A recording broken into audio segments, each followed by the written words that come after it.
Say something. Ladies and gentlemen, welcome to New Brunswick Stadium on this really warm Saturday afternoon in May. We have July weather here, but the New York Wolves have come down here to meet up with the Tri-State Warriors, who are 4-0 at this point, and we expect a really good game and a lot of sweat.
You would not think it is summer based upon what we have outside, but here at Memorial Stadium here in New Brunswick, New Jersey, hello everybody. It is the Women's Football Alliance here on HSG Network this evening as the Tri-State Warriors of New Brunswick, New Jersey take on the New York Wolves. I hope everybody's doing well and staying cool for those of you, especially in the Northeast.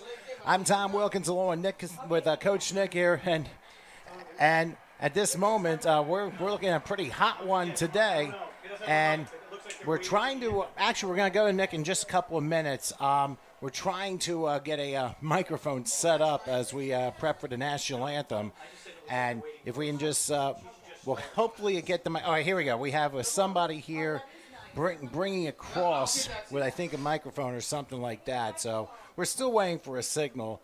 You'll notice that the Wolves are in their visiting white uniforms with black numerals and pants, and the Tri-State Warriors there in all blacks with white helmets and white numerals and red trim. So, all right, so what we're going to do is we're going to try and get over to our singer for our national anthem today, Callie Holiday. She'll be performing in just a moment. We're just waiting for a cue to try and get a microphone. So I'll give her my headset, and we should be able to get going. So, all right. So let's go to Callie for our national anthem. Again, using my headset. So let's get this going. Watch the chair. You're in the chair. You can be out there. You can be out there. You're reaching.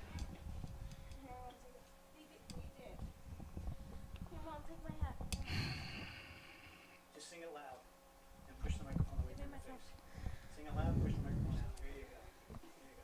Whenever you're ready. Because we have no mic. Thank you.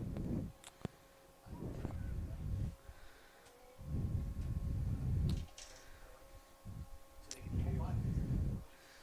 Can I go? Whenever you're ready. Oh, say, can you see by the dawn's early light what so proudly we hailed at the twilight's last gleaming, whose broad stripes and bright stars through the perilous fight o'er the ramparts we watched were so gallantly streaming, and the rockets' red glare, the bombs bursting air, gave proof through the night that our flag was still there. Oh, say does that star-spangled banner yet wave o'er the land of the free and the home of the brave.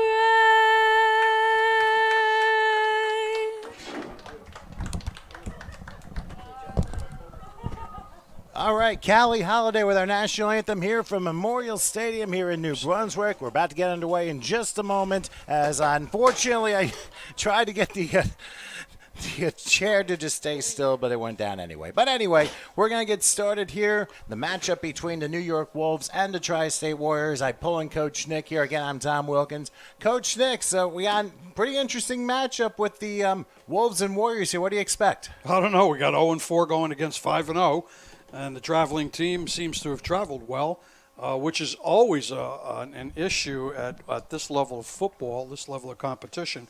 But I think we're going to have we have a good game. You know, the weather can take effect. We don't know if there was any travel issues. Both teams have showed up with about 25 to 30 players, and everybody seems ready to go. I watched warm-ups. Everybody looked like they were getting the ball out pretty well.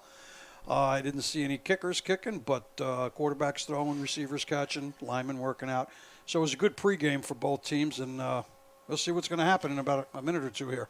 And I think we're going to see a very interesting aspect at the very beginning. As mentioned, the Tri-State Warriors are in their home black uniforms. They're in all black with white numerals. And I think that could be a little bit of a factor, especially with it being 93 degrees at game time. Very oppressive heat. Unusual for the middle of spring, and especially one weekend before Memorial Day.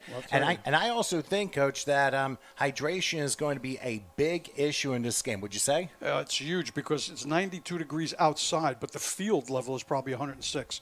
And that's from experience, whether it's turf or grass. We had a championship game in 2013.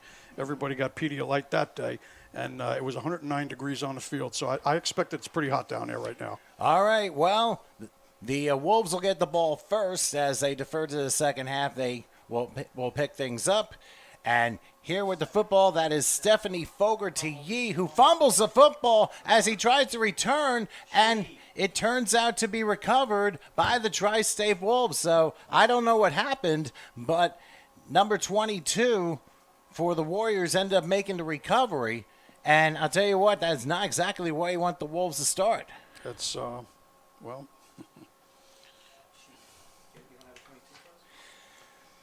If anything close, I would have to think it might have been Kimberly Dawson.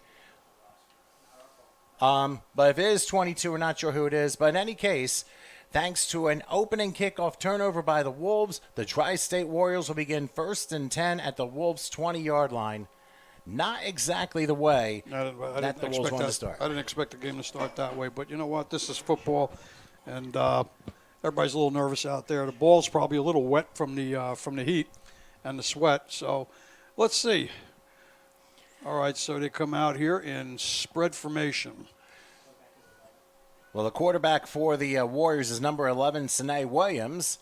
She'll be in the shotgun formation on 1st and 10. Has a very short field to work with as we begin proceedings. Opening play of the game, takes the snap, rolls the football, takes a shot at the end zone, and nearly intercepted. There were two Wolves literally where the ball went in between them. I'm guessing the route was probably a case of miscommunication by the receivers. Yeah, I think the quarterback was looking for the receiver on the left-hand side slot to come under the middle and break into the end zone, but there was nobody there.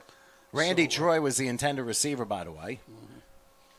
But in any case, for the Warriors to take a shot at the end zone on the opening play, that was a pretty gutsy move, especially you want to get points off turnovers after the gift you were presented right at the kickoff. So Sine Williams at quarterback. Now we go spread with a single back. 2nd and 10 for the 20-yard line. Sine will take the snap. Rolls right, backs up. Now under a rush. Hit as she throws the ball, and it is nearly caught in the end zone. But what a nice job by the defender to break it off from Jacqueline Todd out of Marlton, New Jersey, the intended receiver. That ball was in the air quite a while, Coach, for that. Actually, it was defensive and pass interference that the referees didn't call.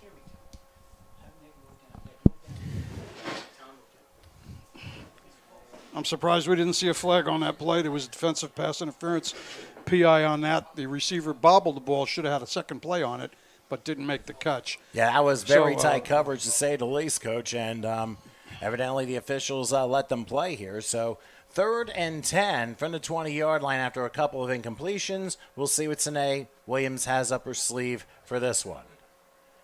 They triple the right side, 4 receivers set.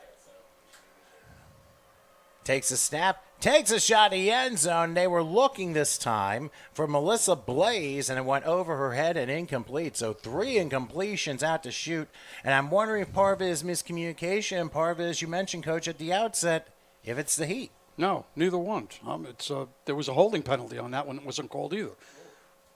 The receiver was held. That's 5 yards and a first down. The referees have missed 2 critical calls here, and now they've come up with a 4th down when they probably should have been 10 yards closer to the end zone. Well, I meant to mention the Warriors captains, as we saw with the coin toss. They are Caroline Drumgoole, as well as Amanda Avento and Jacques Dorsey, Jacques Dorsey, I beg your pardon. But anyway, it is 4th and 10 from the 20-yard line. Trying to shift the defense are the Wolves as Sine Williams takes a snap. We'll try one more time for the end zone and overthrows the receiver, incomplete. They gave it a shot to get points off the turnovers, and once again, they went for Melissa Blaze, but it went over her head, and a couple of unlucky bounces, but the Tri-State Warriors turned the ball over on downs. So, Coach, did you think that was what you expect the Warriors to come out through following a turnover on the opening play? I would. I want to go right to the end zone. I want to score while these guys are not thinking I'm going to score. They probably scouted them and said they're going to run. They put the ball up in the air 4 times. So, there's you don't like to second-guess the offensive coordinator, but when you're sitting down here and, on the 20-yard line after a turnover like that, the best thing to do is, like when you fall off a horse, you get back on, go for the end zone. Give it a shot. And now the Tri-State Warriors will be on defense as the Wolves will now have their opening offensive play of the game. They send Gina Capardi in motion, and on 1st and 10 is a handoff, and it's not going to go far to about the 22-yard line. 2-yard pickup on the part of Matt Jones out of Brooklyn, New York. She actually went to Binghamton High School, I believe, in South Central New York. So good 2 yards on the play, and it forces a 2nd and 8. So right now the Wolves just need to get some positive yardage and get their way. They still got a long way to go here on this hot turf, 78 yards to go, and the clock running here in the first minute and a half of this contest. We're glad you're with us here on HSG Network. WFA action, the Wolves and the Warriors. Here's 2nd and just a little bit more than 8. And another handoff up the middle and getting maybe another 3 to the 25-yard line. So once again, it is Jones with the carry. So she picked up 5 and will force about a 3rd and 5 coming up. Demiera Lockhart out of Keeps, New Jersey, who actually went to Rider University. She was down on that tackle. So, Coach, you're looking at a couple run plays pretty much up the gut. Now 3rd and 5. What do you expect here? Well, let's see what they come out. They're going to come out and spread. They're a spread team. They run the ball inside on inside zone with spread. They were successful. They got a 3rd and 5. Can't ask for much better than that on first series of down. So I think they're going to throw the ball into the hook zone. Well, they go spread here in the shotgun. Here's a pass to the right and it is zone. Caught and beautifully done, crossing the 30 and getting a first down to the 32-yard line. Dia Cascone with the catch. Danielle Ayala, one of the Wolves' captains, along with Kim Rose and Lena Tankeng. They're the captains for the New York Wolves. The quarterback, as I says, Ayala, and she's able to get a 7-yard pickup there to Cascone for a first down. So a nice hook to the right there, Coach. Yep, it was hook to curl zone, like I said. It's just it's a bit obvious where the holes in the zones are, and that's the best place to throw the ball right now. So they got a first down on their first series, and they're going to look to have a sustained drive here. So let's see what they bring this time. Well, they're over that unlucky break they had in the opening kickoff of the game. That is now past tense, and now a snap hits the receiver in motion, and it's recovered by the Warriors again at the 31-yard line. So, and a misaligned snap there that just went off the side of the receiver in motion and ends up going into the hands of the Warriors. So they get the ball back again in plus territory. Quarterback probably needs to wait just a half a second to clear that running back because the running back got hit by the snap from what we could see. I also think, too, timing means so much, especially when it's executing plays in all years of coaching. I got to tell you, it's things like that can kind of change games around, and you want to make sure you're absolutely crisp in how you execute each play, and that's a prime example of what can go wrong if you time it incorrectly. Well, Tom, nothing happens like the point of sale. Everything happens in business, academia, everything with point of sale. The point of sale here is the center quarterback exchange, whether it's shotgun, pistol, or direct snap under center. That's critical. Without that, we don't go anywhere on offense. All right, so Sine Williams is going to be back under center. She took 4 passes, went 0 for 4 on the opening drive, tried to take advantage of an opening turnover, didn't do so. Now a new lease on life after a second turnover just 3+ minutes into this game. Williams under center this time, will take the snap, and the handoff, that is fumbled, and still trying to hang on to the ball to about the 40-yard line. It looks like it fell back into the hands of the running back. But it's going to end up being an 8-yard loss, and I believe an injury on the play. There's a injured Warrior on the play at the 40-yard line. And we may see a lot of it. We mentioned right before kickoff, hydration could be an issue. You can see a ton of, shall we say, athletic cramping because of the heat and the conditions that are going on this evening. So they're attending to the injured person right now. While we take a short break, we're early here in the first quarter. Wolves and Warriors, no score. We'll come back in just a moment.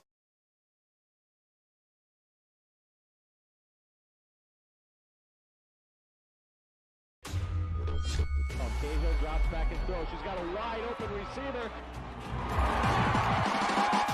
Cooper goes to the right, gets a hole, finds enough for a first down, breaks a couple tackles. She's only got one person to beat. She's going to be in for a Minnesota Vixen touchdown. And she's in for another touchdown. She's down to the 10, the 5, and she's in. Is she in? For a touchdown!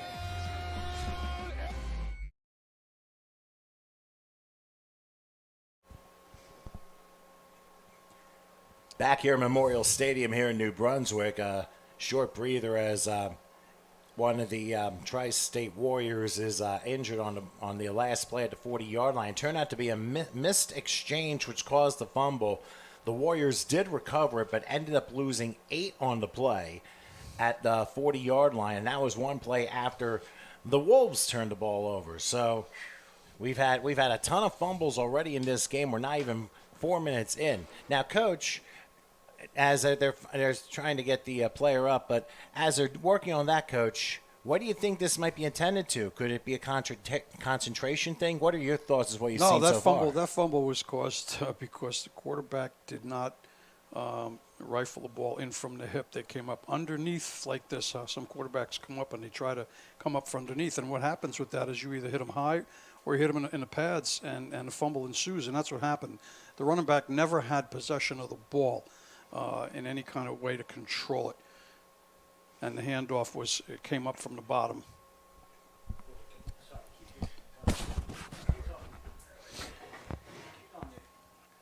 So what do we think we're going to see here? Well, let's just hope that we don't have a bad injury over here. I think they're looking at a knee or an ankle, but they're looking like they're tending to the knee. It's a little difficult to see from this far away with the glare. They decided they were going to take Tri-State Warriors said they were going to go up inside. They came out and spread again, decided they were going to run the ball. And it looked like they were running stretch, I would say 28 or 48 stretch. However, that the play stalled with the poor exchange. By the way, a couple of quick things regarding the two teams. First of all, the Tri-State Warriors, of course, you can visit them at tristatewarriors.com. They're led by head coach Rich Harrigan, other people involved, defensive coordinator LeBron Robinson, assistant offensive coordinator is Lee Woods, defensive back coach is Kirk Rooks. The general manager for the Warriors is Carrie Maybank. For the New York Wolves, I didn't see anything listed, but I do know the head coach is Fabian Alessandro, and they play at the Aviator Complex, not exactly sure. It's in actually Brooklyn, New York. I'm sorry about that. So they play there, and of course you can visit them for more details at NewYorkWolves.com. So definitely check those teams out. Still in a delay as they are working with an injured Tri-State player.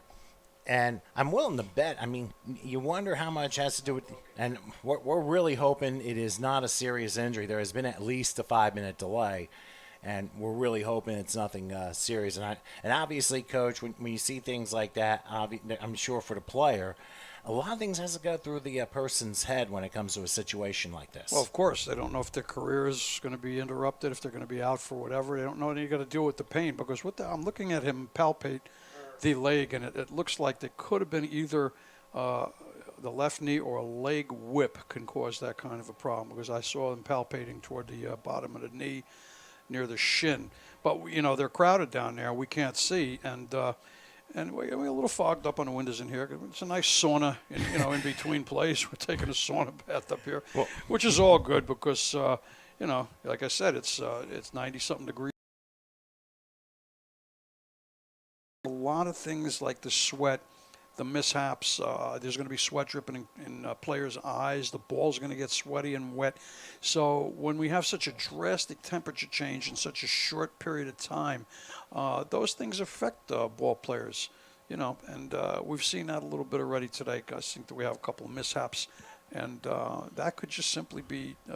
I don't want to attribute it to poor play. I want to say there's probably some mitigating circumstances in there that have to do with the environment they're playing today, the weather. And obviously Mother Nature always wins when it comes to battles like this. Mother Nature never loses. Well, neither does Father Time, and when the two come together, it is an endless battle and trying to see who wins when nobody ever does. Well, you know what? So while we still have an injury timeout delay, so while we take another break, still early in this game, no score with the Wolves and the Warriors. We'll be back again in just a moment.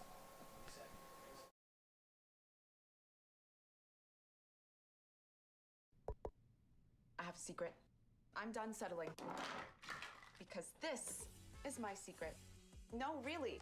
I put it on once. No more touch-ups because this stick actually works.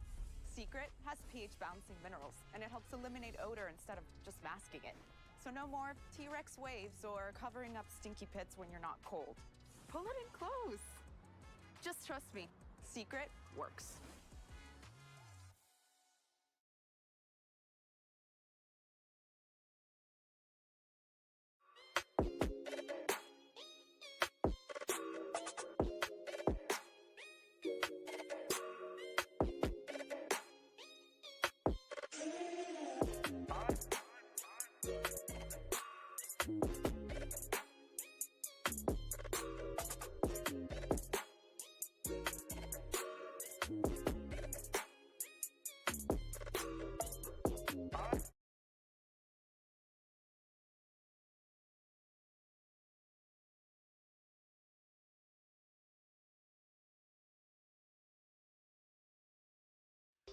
The football used by 70% of high schools and more NCAA programs than any other is also the #1 selling football in the U.S., the Wilson GST game ball. To ensure superior tack and pebble definition, Wilson sources only the finest leather, which is treated with a proprietary Wilson-developed tanning process. A small team of expert craftsmen then constructs each GST game ball right here in the USA.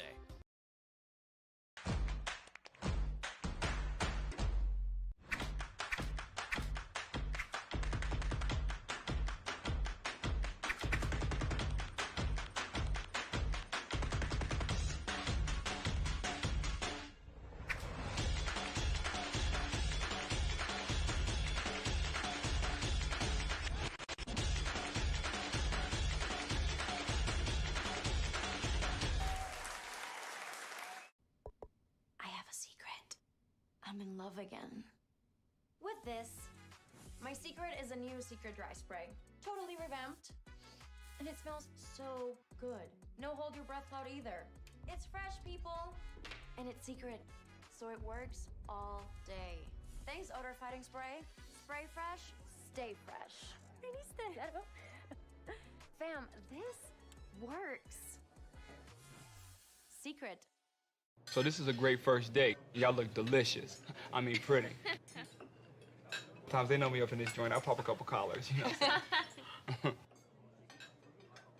Hello. Can I take your order? Yeah, I'll help Yeah, you. you can take my order. Let me get 3 number 5s, 12, 8, You got an ear infection. 7. That's what Marvin wants. Yeah. Unleash the Rocky Mountain cold taste of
All right, guys, thanks for your patience here. Very unfortunately, we had a delay for a serious injury for one of the Tri-State Warriors players. We didn't quite get the name of who it was, but all we can do is give the highest regards and prayers and positive vibes that the injury isn't serious and she'll be able to heal up soon. She's being taken to a local medical facility as we speak. So as we resume the game, it is 2nd and 17 for the Tri-State Warriors. They had lost 7 yards on a fumble play, which is where the injury happened in the subsequent delay.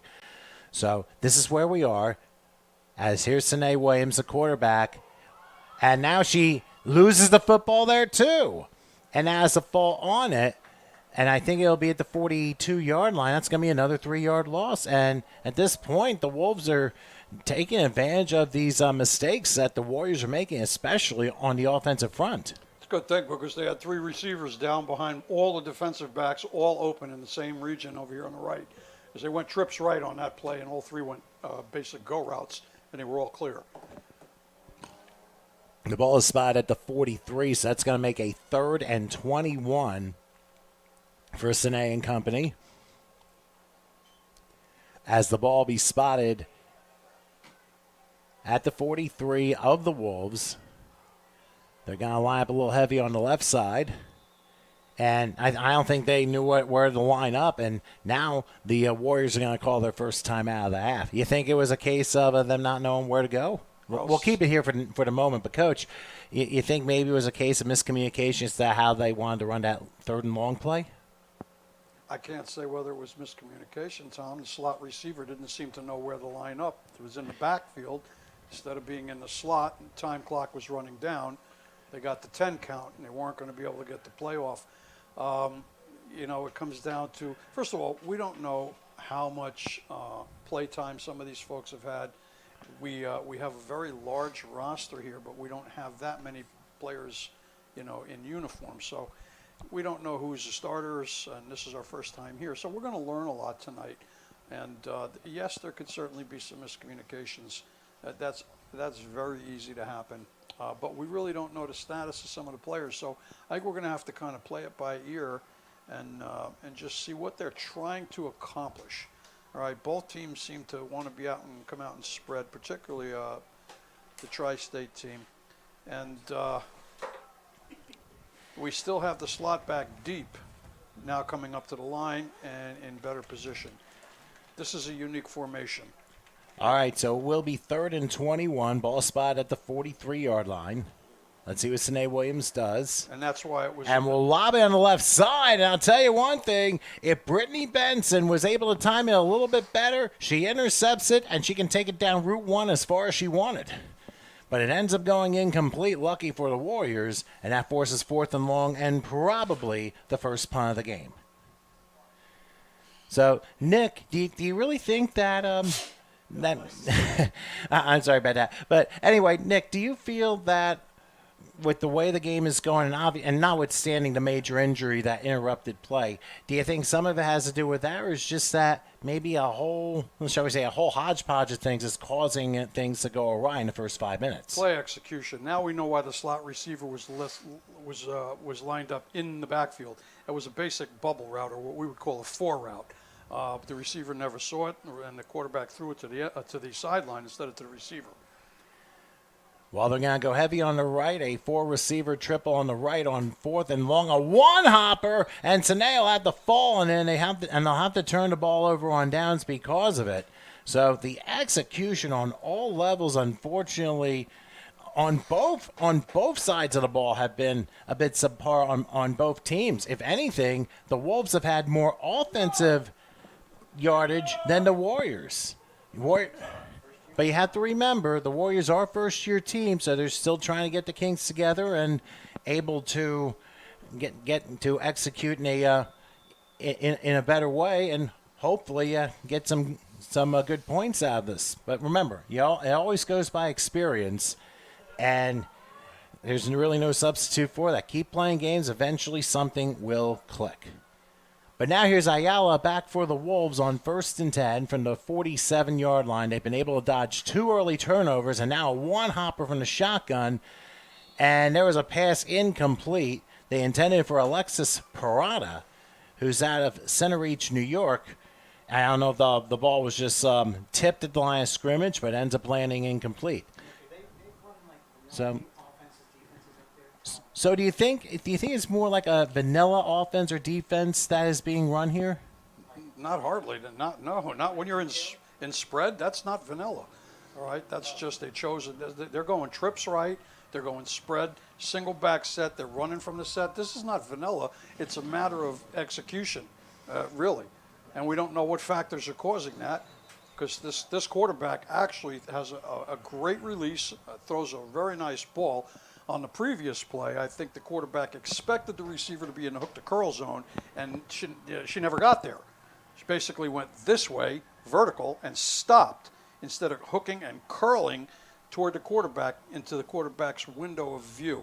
And that's where the quarterback threw the ball. She threw it to a spot, not to the receiver.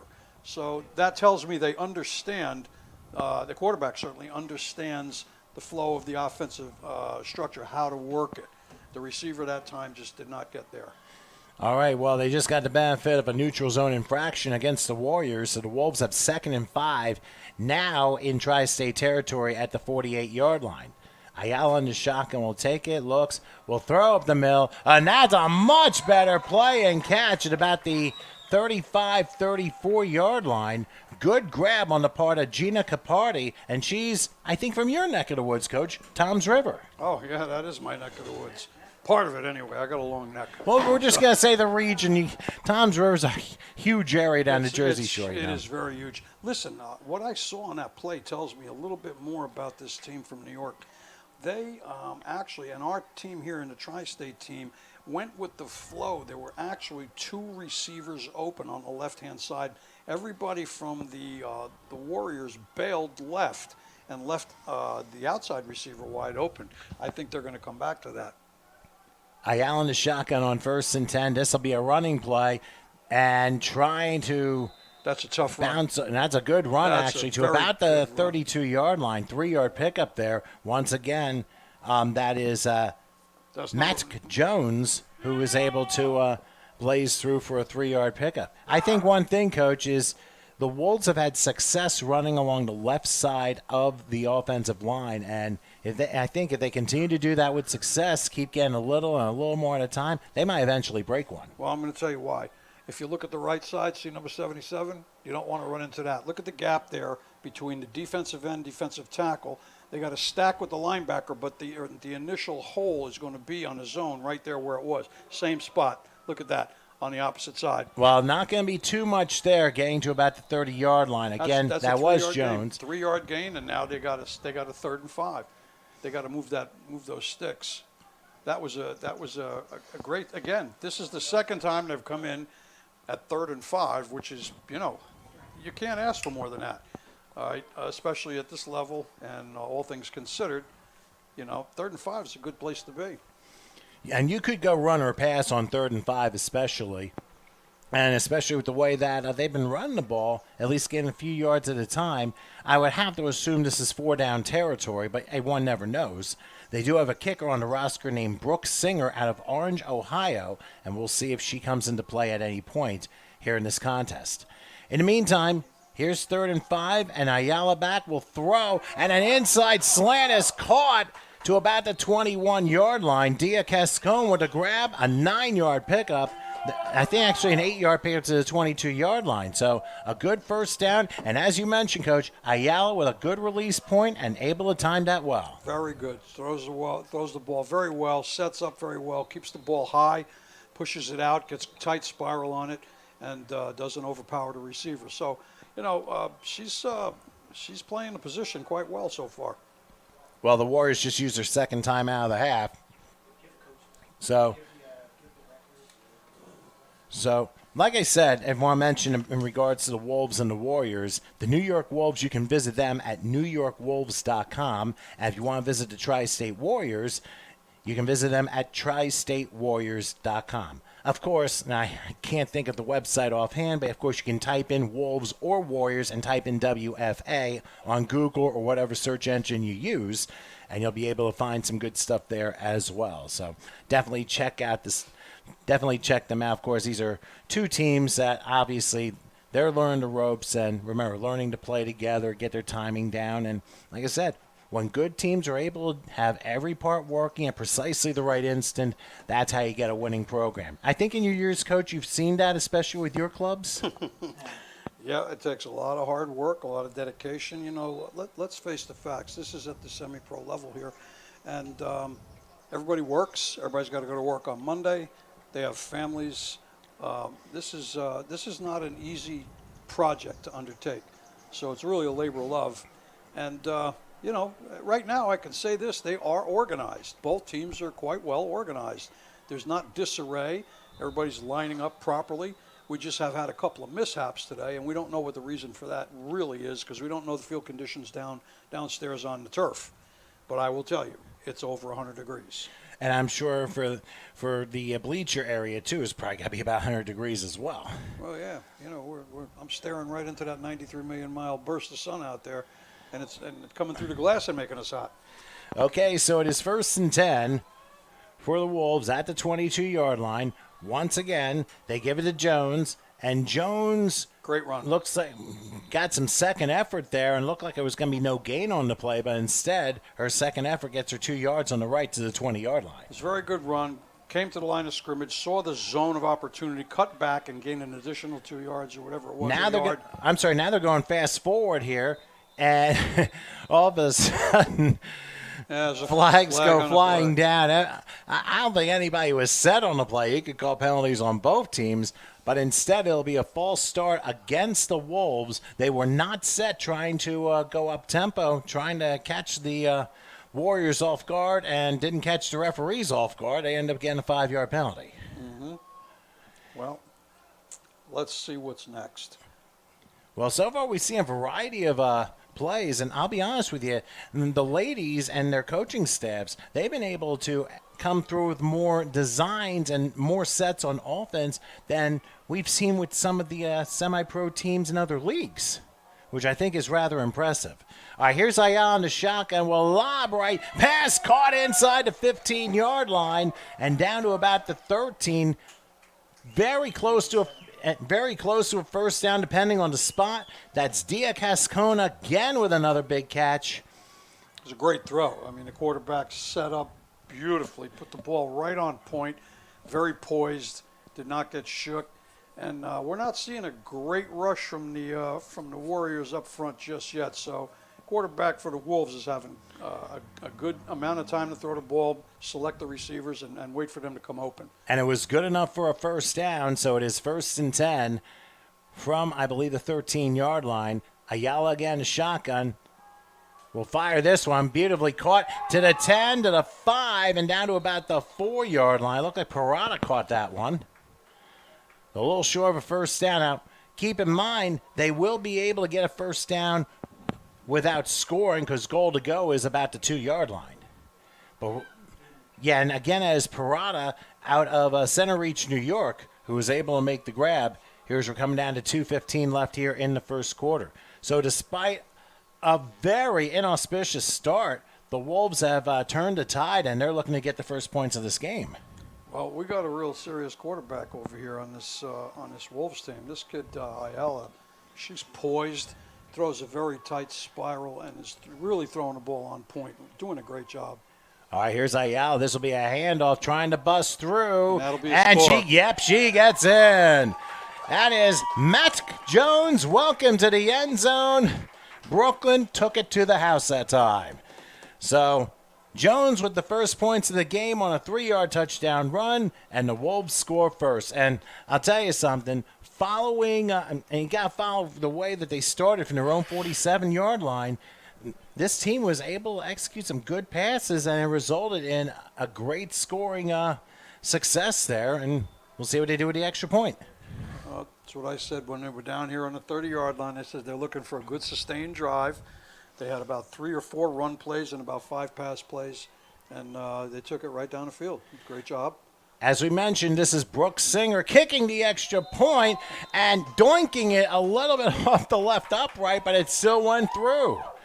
So the kick is good, and the Wolves have a 7-0 lead over the Tri-State Warriors. And, Nick, if you could describe the score for the Wolves, once again, Jones with that 3-yard touchdown run, as you're about to see. Can't see anything. So if you take a look, Coach, you see the run. Look again, left side. See, left side, it was basically a blast. They came out and spread again. They opened them up. I told you that left side had a gap between the defensive end and the defensive tackle on the insides, and they're going to take advantage of it. If they're going to keep lining up that way, then that's where the Wolves are going to run. They're going to come straight at them up the left side. And, Coach, I mean, we're probably going to see a lot more of this until the Warriors decide to adjust their defense. Yeah, and they're running a basic 4-3, which is a standard defense. But their lineup inside, I don't know what they're trying to play, a 4-tech, a 7-tech, and on the other side, a 1-tech. That's a tough front to play. Well, so is Big Tech. But anyway, in any case, let's see what happens as the Tri-State Warriors try to answer back as they find themselves on the short end of a 7-0 lead. Here's the kickoff, and it's a line drive that's going to hop out of bounds. So it looks like the Warriors will get the ball at the 40-yard line. For this league, rules will vary per league in regards to certain situations. Usually it's 25 yards from where the kick is, unless it goes out of bounds before that 25 yards. So it looks like they'll probably spot it about the 35 or the 40-yard line based upon where the chains are. So the question is, after, shall we say, a couple of tough drives for the Warriors, how do you expect them to rebound? I expect them to come out and do the same thing that they're doing. Both offenses are running the same offense. I don't know that the Warriors are getting any push up front. All right, and the mistakes that are being made in the backfield 3 and 4 yards deep. So I think that they have plenty of talent there. Once they start to iron some of those little difficulties, those little wrinkles out, they're running their spread offense, spread run, spread throw the ball. They're not afraid to throw the ball. You know, there's a lot of plays in a game like this. Probably going to get about 38 offensive plays each team, and they're going to, eventually something's going to click, like I said before. And we still have 1:46 left here in the first quarter. Let's see what the Warriors do on 1st and 10 from their own 35-yard line.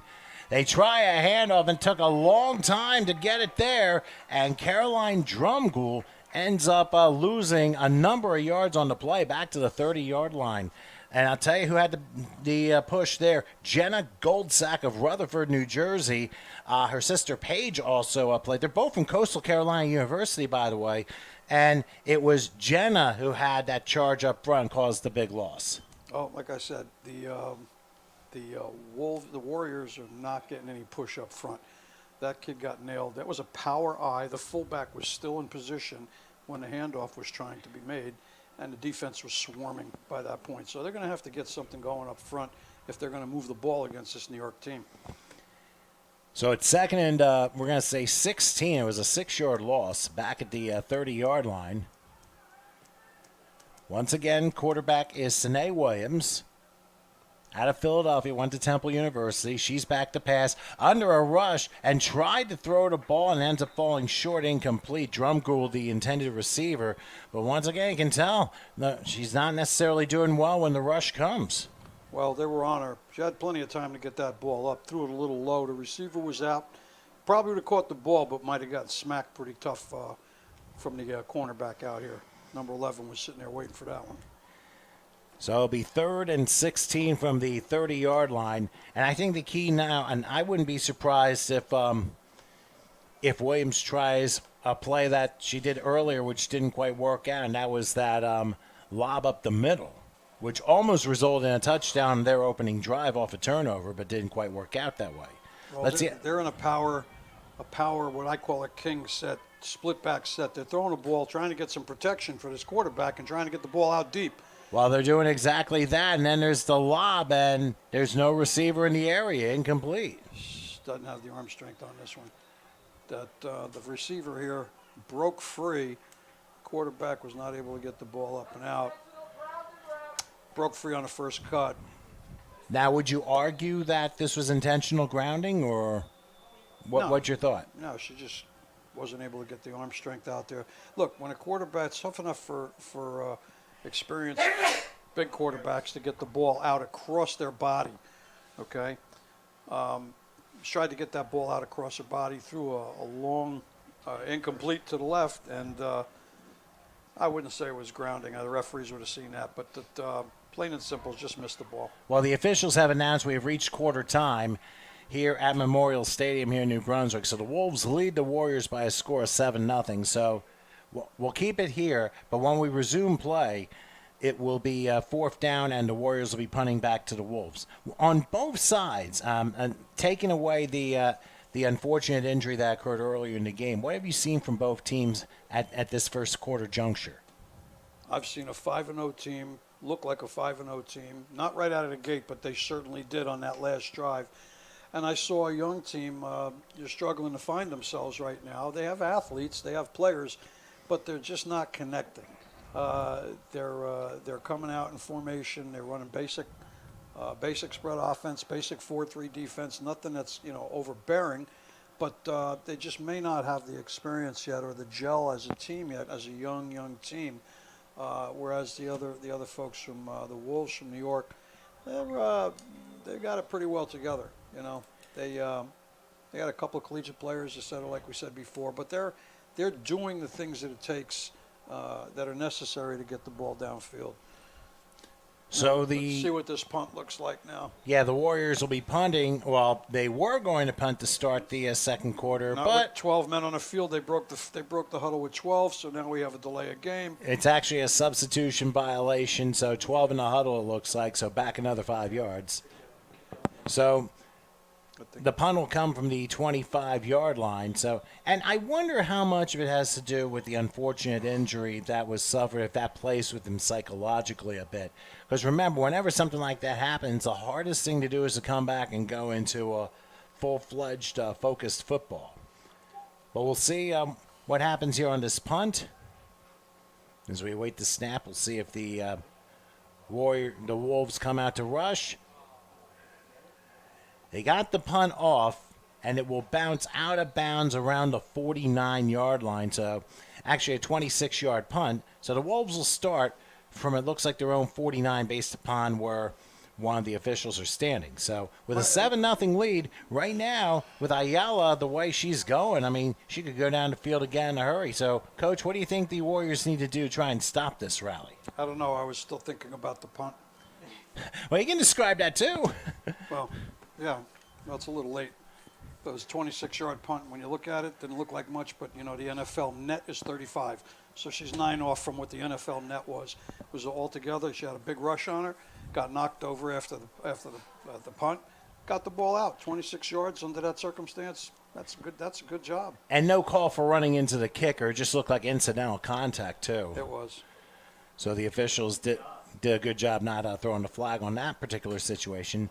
So on 1st and 10, here's a handoff and nothing doing. A good defensive stop. They went with Guardiola with the carry, but Melissa Blaze comes through and knocks her down for a 1-yard loss, forces 2nd and 11. That might be the play, Coach, that the Warriors need on defense to get them back in the game. There could be. Let's see what this series brings, because you have to consider it's only one score game right now,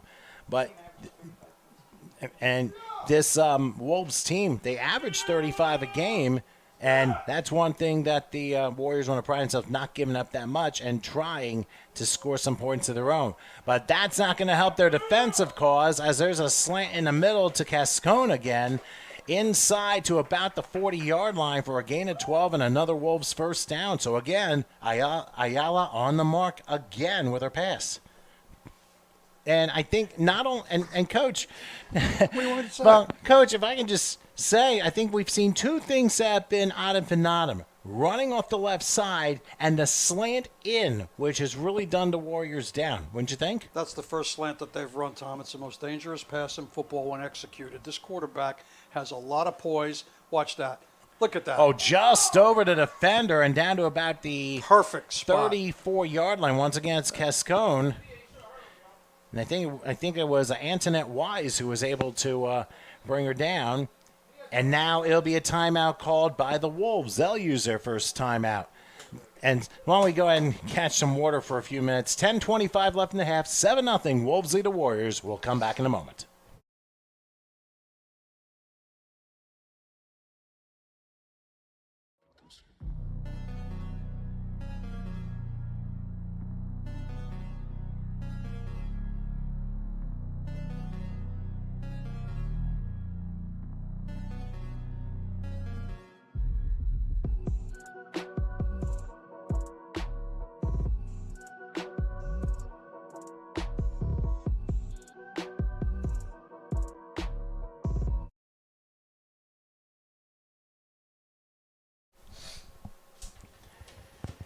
We're back here at Memorial Stadium here in New Brunswick. I'm Tom Wilkins along with Coach Nick. Taking care of the controls as always is Howard Gaber. Early part of the second quarter with the Wolves ahead of the Warriors by a score of 7-0. And even though it was a bit of a rough start for both teams, the Wolves, they got a touchdown run on the part of Matt Jones, who was able to score from 3 yards out. And now they're driving again following another 7-yard pass. They have 2nd and 4. Actually, yeah, 2nd and 4 from, we'll say, the 33-yard line. Their quarterback, Danielle Ayala, out of Middletown, New York, taking the snap, under a rush, fires, and catching it just as she was getting drilled on the play. We'll see where they spot the football. Looks like Stephanie Fogarty-Yee out of White Plains, and she actually went to Penn State.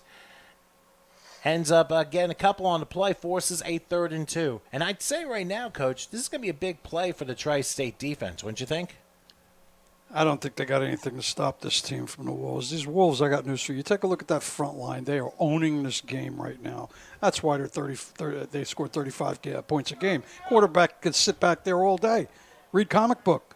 She's got all the time in the world to throw, and she's got a great arm, and she's on point with her accuracy. That's what's winning the game. Look at that offensive line in white there and watch the push. Let's see who gets inside. Back to pass. I think there's going to be a penalty against the Wolves because the receiver in motion was going forward as the snap happened, so that's going to be a 5-yard penalty. Well, and the pass was incomplete. Turn it down. Yeah, illegal motion. So it'll be interesting to see where they go 3rd and 7 or 4th and 2. If you were the coach in the situation, what's happened in this game? 4th down. I would have never taken that penalty right there. Well, they are. So it'll be 3rd and back to 8 from the 38-yard line. What they do when they do that is they give a lot of options for what they want to do. With a 3rd and 8 or 9, there's a whole lot of options. A 4th down and 3 is not a lot of options, okay? Because the defense knows this is, pay or play. Well, let's see how they play this one. 3rd and 8 from the 38-yard line. Ayala in the shotgun. They spread it. 2 receivers on each side. And, again, that slant play. And digging her way over is Cascone near the first down marker. It'll all depend on the spot.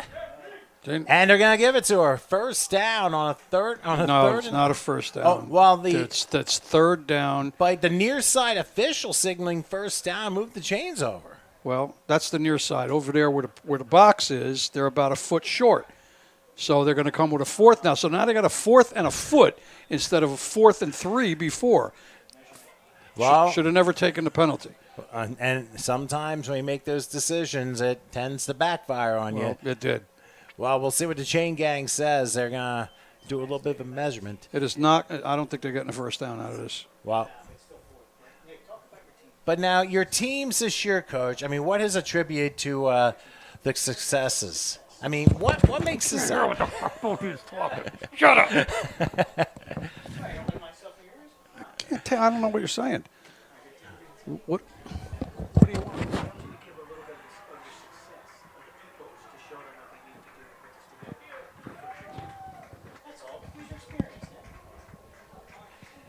That sounds a little arrogant. Well, they're going to give a first down inside the 30. Probably just got by like half the length of the football. And as you said, Coach, that was a decision that kind of backfired there. It did. It really did. So 1st and 10, they're going to give them the 29-yard line. And 3rd down conversion, once again, that same play. And it's a matter of adjusting. They haven't been able to do that. Here's Jones, left side, and tell you, boy, that was a tremendous tackle by Jacques Dorsey out of Lindenwold, New Jersey. Brings her down for about a 3-yard loss there. So you can tell that the Warriors are obviously not giving up just yet. They're just trying to throw them back and make it more difficult for them. And another thing, too, trying to run off the left side. Dorsey's realizing, hey, this is getting monotonous. I got to do something about this. They're not a run team. Look at the offensive line. They're big. They're not mobile, but that's why nobody's getting in on passing. They're a passing team. When they run, there was no blocking out there because they were flat-footed on the D-line. That's the bottom line right here. That's why this team is a passing team. All right. On second down, receivers on each side. Here is a pass that just went off the fingertips. And somebody wide open in the end zone. Cascone just couldn't come down with it. Incomplete. Blaze was in coverage there, but that was a good throw. They better keep their eyes on number 7 because number 7 blazed everybody. Don't mind Blaze. She was in the end zone. And if the quarterback had gotten that one up on top, then it would have been a score. No problem. And sometimes Stephanie Fogarty, yay. That is, yes, yep, Stephanie Fogarty out of White Plains we just mentioned. But sometimes you just when you have to make a split-second decision, you don't necessarily see the wide open person. Well, they're coming hard again. 3 trips to the right here. Inside handoff, right straight up the field. And look at this. Look at that. But not going to be even close to a first down. But that's Jones getting to about the 27-yard line. So a gain of 6 on the play, and now an interesting decision by the Wolves as we're nearing the halfway point of the second quarter. Now you have to kind of figure, I wouldn't suspect Singer to try a 44-yard field goal right now, but. So now you got a fourth and 8 at this point in time, and this is right now for the Warriors their chance to make a stop. They were able to earlier. Remember, they forced 2 turnovers, one on the opening kickoff of the game. So they've had some success. Same formation as mentioned, 4 receivers, they triple the right. Let's see what Ayala does. She takes a snap, has some time, will lob it, and there's an open receiver for a first down inside the 15. Go ahead, Stephanie. Down to the 13-yard line. There is Fogarty, who is able to bring it down.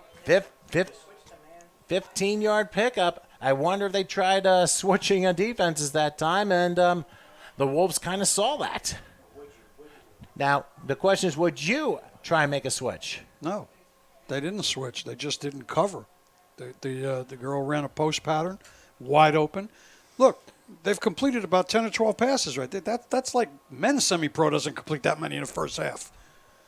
These guys, they got a passing game. And unfortunately, there's a lot of holes in that defense. Look at the defensive alignment now, okay?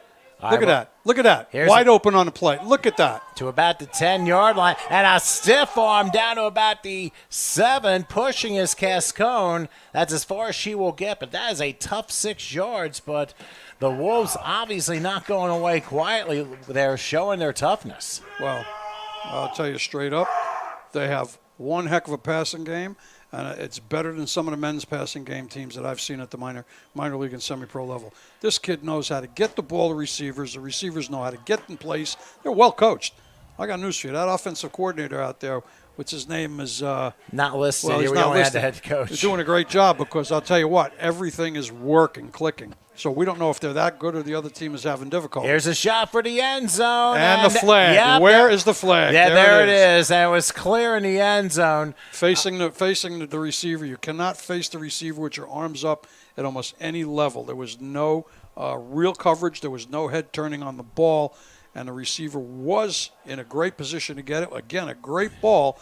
But I'm glad that the referee understood that was clearly PI.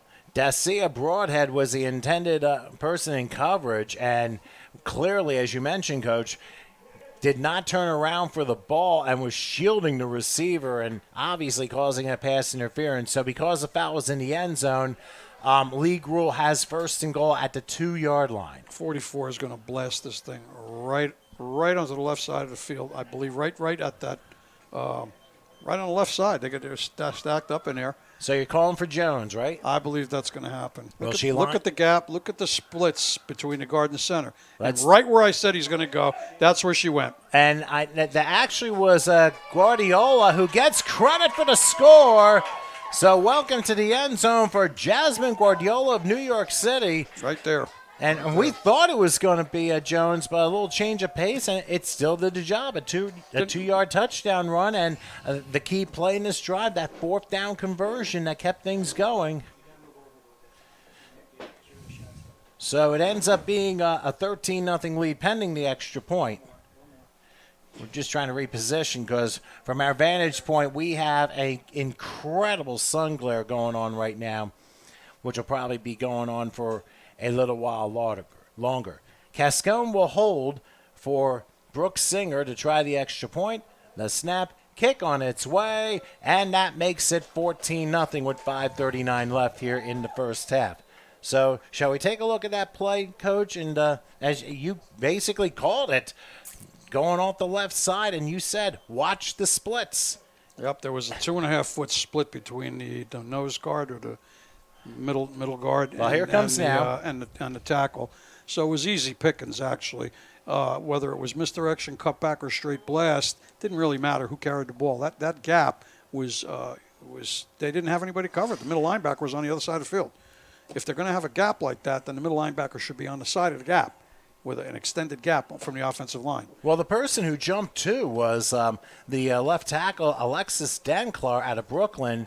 As soon as the snap happened, she went forward, and she did not go backward. She just kept going forward, and that's what allowed the play to happen and allow Guardiola to score. She's out of Purdue, by the way. It was a one block game. That's it. All he needed was that one block.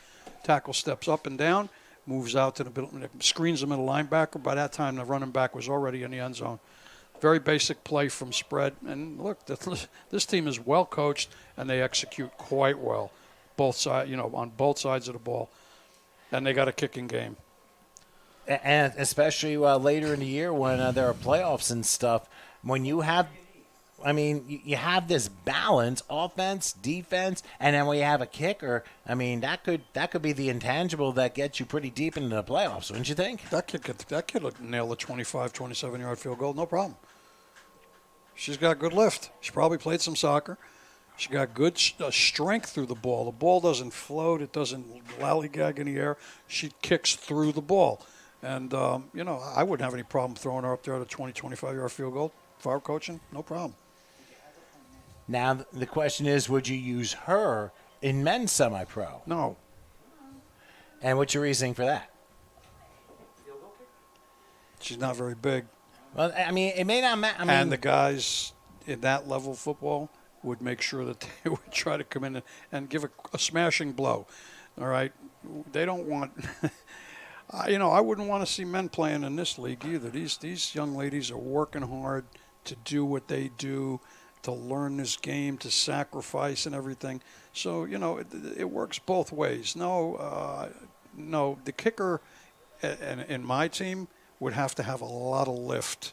This kicker doesn't have a great lift, but she's got strength. She kicks through the ball, which is excellent. At the men's level, with the size of the defensive line, with hands up, they're all about 7'8", so you need somebody that's going to get under the ball and kick it up in the air, way up in the air. Antoinette Wise returns the kickoff for the Warriors down to about the 32-yard line. She tried a cut move, but by that time, the Wolves were all over her. But ends up being an 11-yard return, actually 12-yard return. They'll spot the ball at the 33-yard line, and we'll see what the Warriors do again, 1st and 10. To finish my point, go ahead. That I didn't get to finish before, my kicker was 6'4". Okay? That means his leg was probably as tall as some of the smaller kickers in both leagues, okay? And is able to get the ball way up in the air. So that's why I would not be able to do that. However, that being said, I wouldn't have any problem having her kick off. That's actually not a bad assertion here. No, kickoff team is what wins ball games.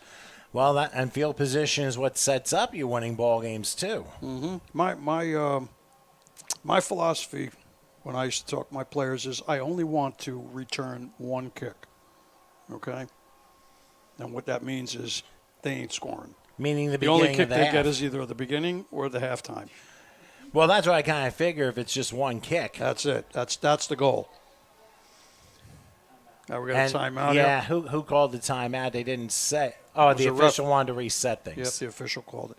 All right, let's look at this. Let's look at this D line against this offensive line. Look at that. Penetration. Well, wait a minute. Here's a handoff. Penetration and nothing. Well, they got 2 to the 35. That's Dacia Broadhead out of Albany, New York. And I think in a case of misdirection, they did have one of the Wolves in the backfield, but somehow Broadhead was able to relay around and gain 2 yards on the play. Yep. And you look at the defensive line, I mean, you get the size and the agility of this group. I mean, if they know what they're doing, I mean, they're going to be hard to stop, to say the least. Oh, that's why they're 5-0. I don't know how many games they played this season, whether an 8 or 9 game season. This is the last game, so this is 6 games. It's only a 6-game regular season, from what I understand. Okay. Here's 2nd and 8 from the 35-yard line. Here's Sine Williams back, lobs it, pass incomplete. It just went off the fingertips of Jacqueline Todd out of Marlton. And number 4 was wide open, touchdown city. But I'm not sure the quarterback saw it or was able to get the ball out there. She's pushing the ball instead of throwing the ball. And I think a little bit, couple little coaching tips, because the arm strength is there and the vision is there. But I don't know that she got the confidence in her ability to get the ball downfield. The other receiver was basically home run, sitting alone on the 50-yard line. So let's just see how, again, this young team is going to develop. They're going to take some time to develop, and they're out there busting it, getting out there and trying to make this thing happen. So let's see what they come with now. They're back into a power I situation, all right, with a slight offset. No, they're in spread. Never mind, they're back in spread. All right, well, 3rd and 8 from the 35-yard line. Williams again, shotgun. Come on, Sine, let's get the ball up in the air. Yep. Gets her 1 tackle, and down she goes. Ends up getting sacked. Now the problem here, look at that. We have 3 black jerseys all standing in a triangle around the quarterback, standing there, and the quarterback's on the ground. They're not staying on the blocks, okay? They're not going to be able to run on that defensive line, so they're going to have to throw the ball, which means they're going to have to protect Sine. They're going to have to give her some time to get the ball downfield. She can't be under that kind of harassment. Or she's going to literally be taught to drop, because she's getting the ball, standing still and throwing from there instead of taking a drop, and measuring it out with the receivers, knowing how far downfield they're going to get. But I believe that was Paige Goldsack who came through with that sack on 3rd down. That's funny. Well, but remember, we have Paige and we have Jenna. They're sisters, I believe. All right, so it'll be punting time for the Warriors on 4th down. And the snap goes over the punter's head, and it'll have to be recovered at about the 2-yard line. I'm not sure if it would have been a good idea to bat out of the end zone and just take a safety out of it, but unfortunately for Randy Troy out of Brick, New Jersey, the snap went way over her head. She recovers it at the 1, and this might be the shortest scoring drive tied for it in history, with 1st and goal from the 1 for the Wolves. And again, Coach, execution it is, and sometimes when you put too much air on the ball, it just these things happen. And it hasn't just happened for the Warriors; it's happened to the Wolves, but that was early. They've corrected it, but the Warriors have not. Well, the problem we had on that play, you want to be honest, the punter is only 7 or 8 yards deep. It's got to be a 10 to 12 minimum. Look at how far the snap went right over her head, which tells me the snapper can make the snap. So lining up that too close to the line of scrimmage is going to happen sometimes. Now, could that be a practice thing, too? We'll mention in a moment. Here on 1st and goal from the 1, Touchdown. the handoff, that's an easy one. Another goal for Matt Jones, her 2nd score of the game to extend the lead for the New York Wolves. It only took 1 play, did the trick. Now, to continue what happened, do you think it was a practice issue for that punt? No, I think it's that was a coaching failure. Sorry. If you're only lining up 7 to 8 deep and you got a center that can snap the ball over your punter's head, then punter's got to step back. You should be at 10 to 12 minimum, okay? Some are 15. So is it practice? No, it's a coaching thing, and maybe they need to make that adjustment, stand back further. We got a center that can snap the ball. Here's Brooke Singer to try the extra point. Cascone will hold. Good snap, good hold, and a great kick. And That's You beautiful. called it. Kick Yeah. is good. 21-0 in favor of the Wolves. She's good. She's very good. Very good kicker. And very accurate, too. And accuracy has a big part to do with it. So the score 21-0. And obvious. And now, Coach, have you ever been part of like I said, and I know you've coached many, many years, but when it comes to teams you have coached, have you ever been part of one that has only been like starting up? Yeah, the New Jersey Pitbulls. We went 6 or 7-3 our first season, and our third season we won a national championship. Every team I ever had was a startup. The question is here: what did you do to build to get into that championship level? Recruit, train, have a system, have a real organization. Remember, a lot of the teams, and I'm not saying these guys are very organized, these two teams, but in the leagues that I've seen or played in, you know, you have a mishmash of teams. Some of them barely go to practice. It's like a beer game on Saturday. They're unorganized. They wear different uniforms, everything. Organization is critical because people want to be managed. Players want to be coached. Coaches want to be coached, okay? So organization, team organization, and structure where you have a real scheme, a real playbook, you know, everything going for it. Every doctors on the field, tents on the field. You know, that's what makes a team. People want to come there to play. That's the real issue. Do they want to come there to play? Well, the crazy bounce taking about the 18-yard line on the kickoff. Here's Wise. We'll get to about the 25, but that is about it. Ball took some very interesting bounces there.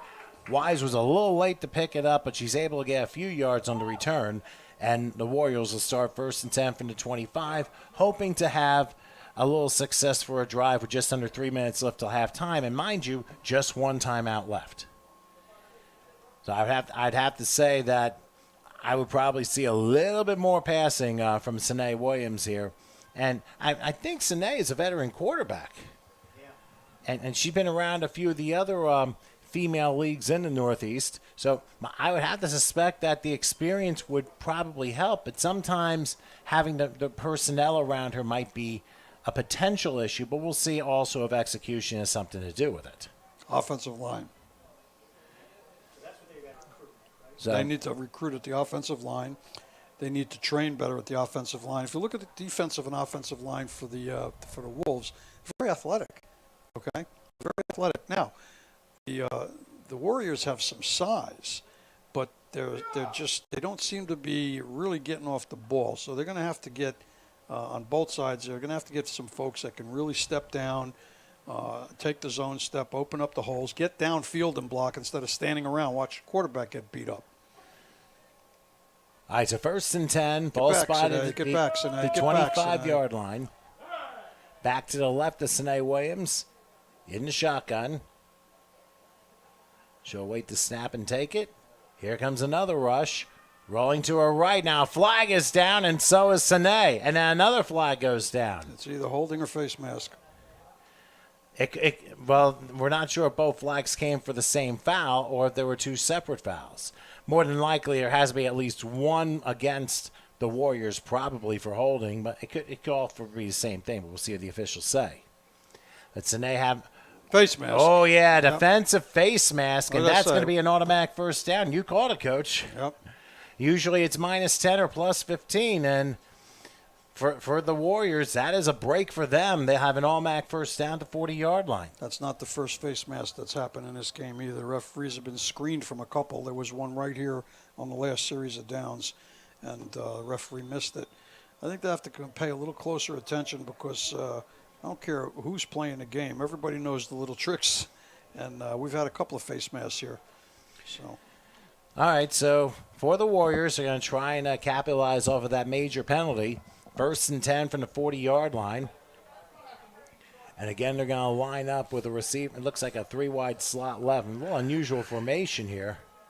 Now we're going pro set here. That's spread. We're spreading out here. Now they get, looks to be broadhead in motion, just switching positions here to the slot. Here's Williams back under a rush. And just didn't have enough time. And down she went at the 35-yard line. No blocking. I think she thought she had enough time, but unfortunately, and now a late flag on the play. as, shall we say, not only is it 92 degrees outside, but tempers are also flaring a little bit. And obviously frustration has set in for the Warriors. They've been trying to get through this first half of the game. They've had a lot of bad breaks. They lost a player to injury, and it seems now catching up to them. And it's easy to have more frayed nerves and tempers, especially when you have excessively hot conditions. And tomorrow's going to be more of the same before some weather comes in tomorrow night. However, we'll see what the officials say what happened following the sack, but you can sense unsportsmanlike conduct. I would have to think so. I mean, Sané's got to be very frustrated with how things are going down right now. But then again, you're playing against a team who has played extremely well in the regular season. I mean, someone's like, what do you do? What do you do? I'm going to tell you what I would do if I were the coach, all right, for whatever it's worth. Sané is not far enough back. She's playing pistol in a spread offense. She's playing in a pistol at 3 yards deep, maybe 4, getting maybe a yard, if that, deep on her drop. And by that time, with the line is not really protecting her, so they're in on her. She's got to get back 6, 7, 8, 9 yards and create the time. Give her a chance to look left or right if she has to roll or scramble. Right now, she had nowhere to go, right? Because the pocket collapsed, and when she stepped into the pocket, she got nailed. You're too close to the line of scrimmage tonight. Got to get back. First rule of thumb. Yeah, I'm just checking. These two teams played before back on April 23rd, and the Wolves won that game by a score of 24-0. Right now they're on their way. They're up 21-0 in this game, and obviously they're trying to do what they can to get some points on the board. I believe we had offsetting personal fouls. Oh, wait, it ends up being a 5-yard loss from the sack. So the down counts, it'll be 2nd and 14 from the 36-yard line. But it's pretty obvious that things are getting to them a little bit. And I might be just saying it too lucidly, because when you're down the field and temperatures are hot and things not going your way, it tends to get a whole lot easier to get frustrated and much more difficult to contain control of your emotions, especially when it comes to a game like this. Let's see what the Warriors do this time around.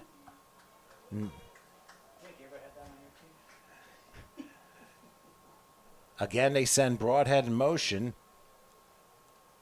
2nd and 14 from the 36. Williams in the shotgun. Takes it. Goes back. Again under a rush. There's a flag probably for holding, and the pass ends up going incomplete. That went in the direction of Jacqueline Todd, but she was well away from the play when the ball landed incomplete. So, I'd take the flag. Right now, take the flag. Well, they're already backing it up. Eventually, they're going to have to punt from their own 15 if they keep going this way. They're not. They're not executing. Okay, they're not exhibiting the arm strength that I would expect at this level for a quarterback.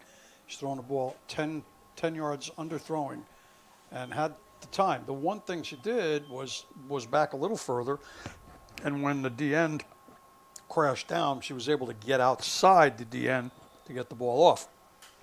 But it's not clear who she was throwing it to. So a 10-yard penalty for the hold. So 2nd and 24. We'll see what Williams does this time, as we're in the final minute of the first half.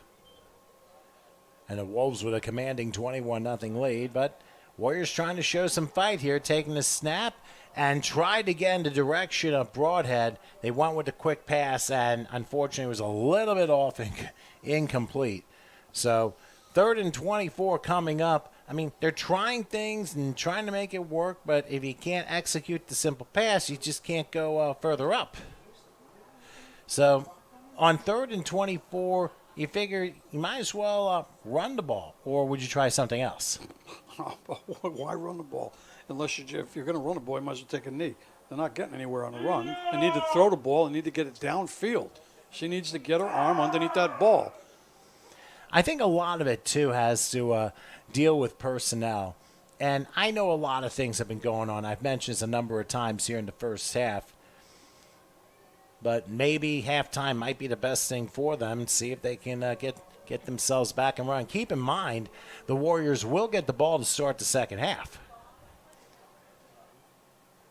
I mean, that's at least something to start with. Here is Williams backpedaling, fires, and once again, there was Jacqueline Todd was the intended receiver, and I'm willing to bet she kind of stopped in her route. If she kept going, there's a chance that she's able to possibly make that catch. But I believe they just said that might be the half. 41 seconds. Well, remember, it's fourth down. Well, even though official, remember, clock is just an idea, but official time is kept on the field. So your first half thoughts, Coach? You got a very inexperienced, very raw, willing to play, but not really knowing really what's going on here. And you got a 5-0 team that's a veteran team with a quarterback that's completed 10 or 12, 75, 80% of her passes already. All right? That was the best throw, even though there was nobody there that Sine made, Tanae. She took it and got the ball downfield, which is what we needed to do, get the ball downfield. Unfortunately, the receiver did not continue the pattern, as you had indicated before. Well, so my thoughts are, look, you're going to see the same in the second half. I don't think you're going to see anything different here. And this is the growing pains of a first-year team. That's as simple as it gets. It could very well be, but we'll find out as we'll take a short break here as a halftime score. The New York Wolves 21, the Tri-State Warriors nothing. Let's kind of cool off a little bit, and we'll come back to the start of the second half in just a few minutes.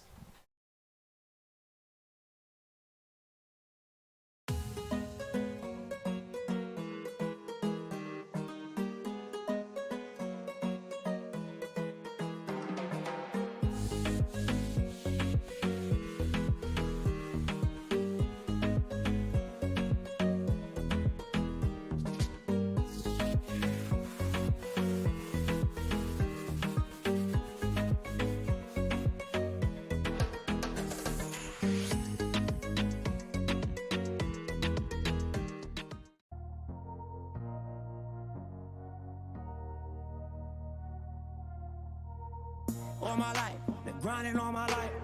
Sacrifice, hustle paid the price. Want a slice, got to roll the dice, that's why. All my life, I've been grinding all my life. Look, all my life, been grinding all my life. Sacrifice, hustle paid the price. Want a slice, got to roll the dice, that's why. All my life, I've been grinding all my life.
Good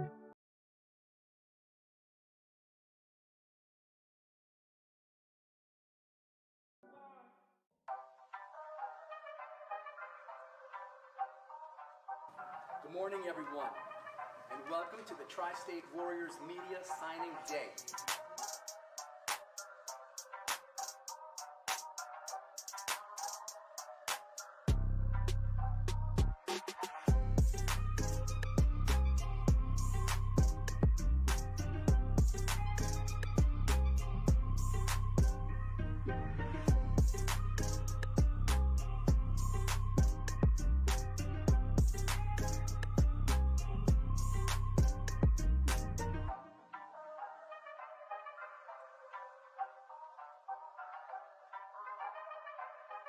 Just another way to get a great pump at Club Metro USA.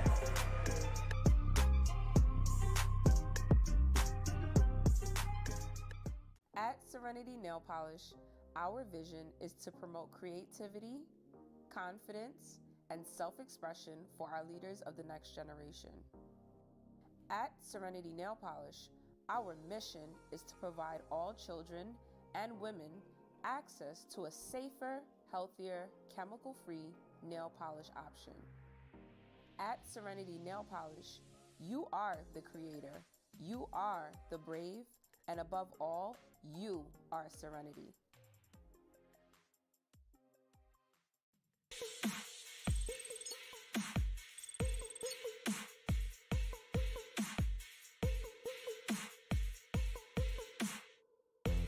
They're all here because they want to become master coaches. They want to be great at their craft. Glazier Clinics is just excellent at training coaches how to win. Everything is designed to enable you and empower you to coach better.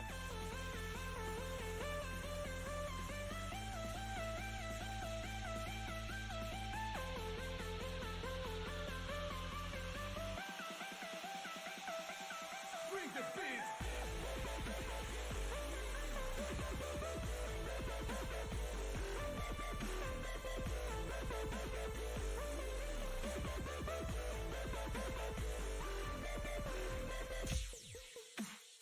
Your vendors that are all here, newest stuff, especially with all the technology, with the things you have on the sideline. You know, you get the latest technology, the latest trends in football from some of the best minds in football. I love coming to Glazier Clinics because you get hundreds of coaches together in one place. All the vendors are set up and you can talk to all the different representatives and get a sense of all the different products. It's one of the best places I've ever been to network and build relationships.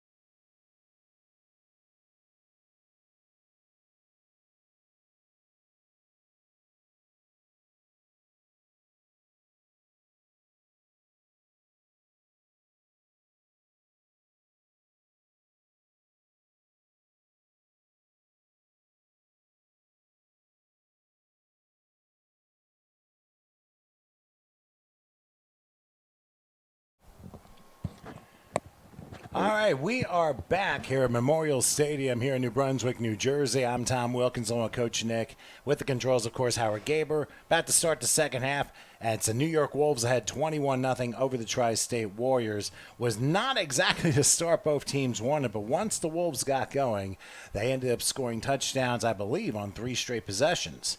And we'll go ahead and show you the first score.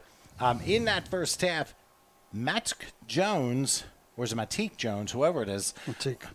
She was the one who has scored this first touchdown. As you can see, a lot of plays being run along the left side of the offensive line, and you can see why. Overpowering the Tri-State defense. Jones a 3-yard score. That was the first touchdown of the game. Straight inside zone. And then literally a repeat in the second quarter, but this time using Jasmine Guardiola, as you can see, next to quarterback Danny Ayala. And you can see the push, especially from the left side, Alexis Danclar with a huge block and threw everybody backward and basically opened the gates up. And that made it 14-0. And then following a bad punt snap and where the punter had to land at about the 1 yard line, it only took a single play, 1st and goal at the 1, and that's where Jones strikes again. Up the middle, easy score. 3 extra points on the part of place kicker Brooke Singer, and that's what we have. 21-0 to score. The Wolves leading the Warriors at halftime. And we didn't get any further update on the person who was injured early in the game, but of course our thoughts with her, hoping that it's not serious and that she recovers quickly from it. But another thing to consider in regards to the Warriors' struggles, they have a first-team WFA player in Satoria Bell, but she is not with the club today, and that might explain a little bit as to missing personnel and them not being able to fire on all cylinders as they try to throughout the season. Well, it's a little worse than that, Tom. That's starting quarterback. Well, Sine Williams, too. I mean, she has tried, but I know the inaccuracy in some cases. I mean, sometimes it's just her arm, other times it's just a receiver running routes. And in other cases, it's also the offensive line not being able to hold the Wolves' defensive attack. So Sine obviously has struggled, but she'll get a chance to atone for it as the Wolves will receive the ball to start the second half. But they have a lot of work to do in order to get back into this game. They better start by moving that second line up about 5 or 6 yards because they got a 20-yard cushion there with bigger people on the front line, 5 of them, and this kicker could just dump it about 20 yards deep. They're in danger of not collecting this ball if she doesn't kick it down far. You got a 20-yard gap there. Look at this. Well, let's see what happens here as the sun starts to set here in New Brunswick. Here is the kickoff going to the far side and taking about the 20-yard line. It's good for the Wolves that the Warriors rather that the nice. Well, Keep here's going. a nice going. There Here's we a go. nice return down That's to a great the run. 38-yard line. Antoinette Wise. That's a great run, number 40. That's it. She did a great job on that. So Wise was the one who was able to return it, and I mean she's done some returning and stuff, and she's a veteran when it comes to the special teams. And I mean, if she made a little bit of a harder cut, I mean, maybe she gets a few more yards, but we'll see. Who was that, number 2, you said? Yeah, Antoinette Wise. Yeah, very good run. Yes, very good from run Norristown High School in Norristown, so in Norristown, Pennsylvania.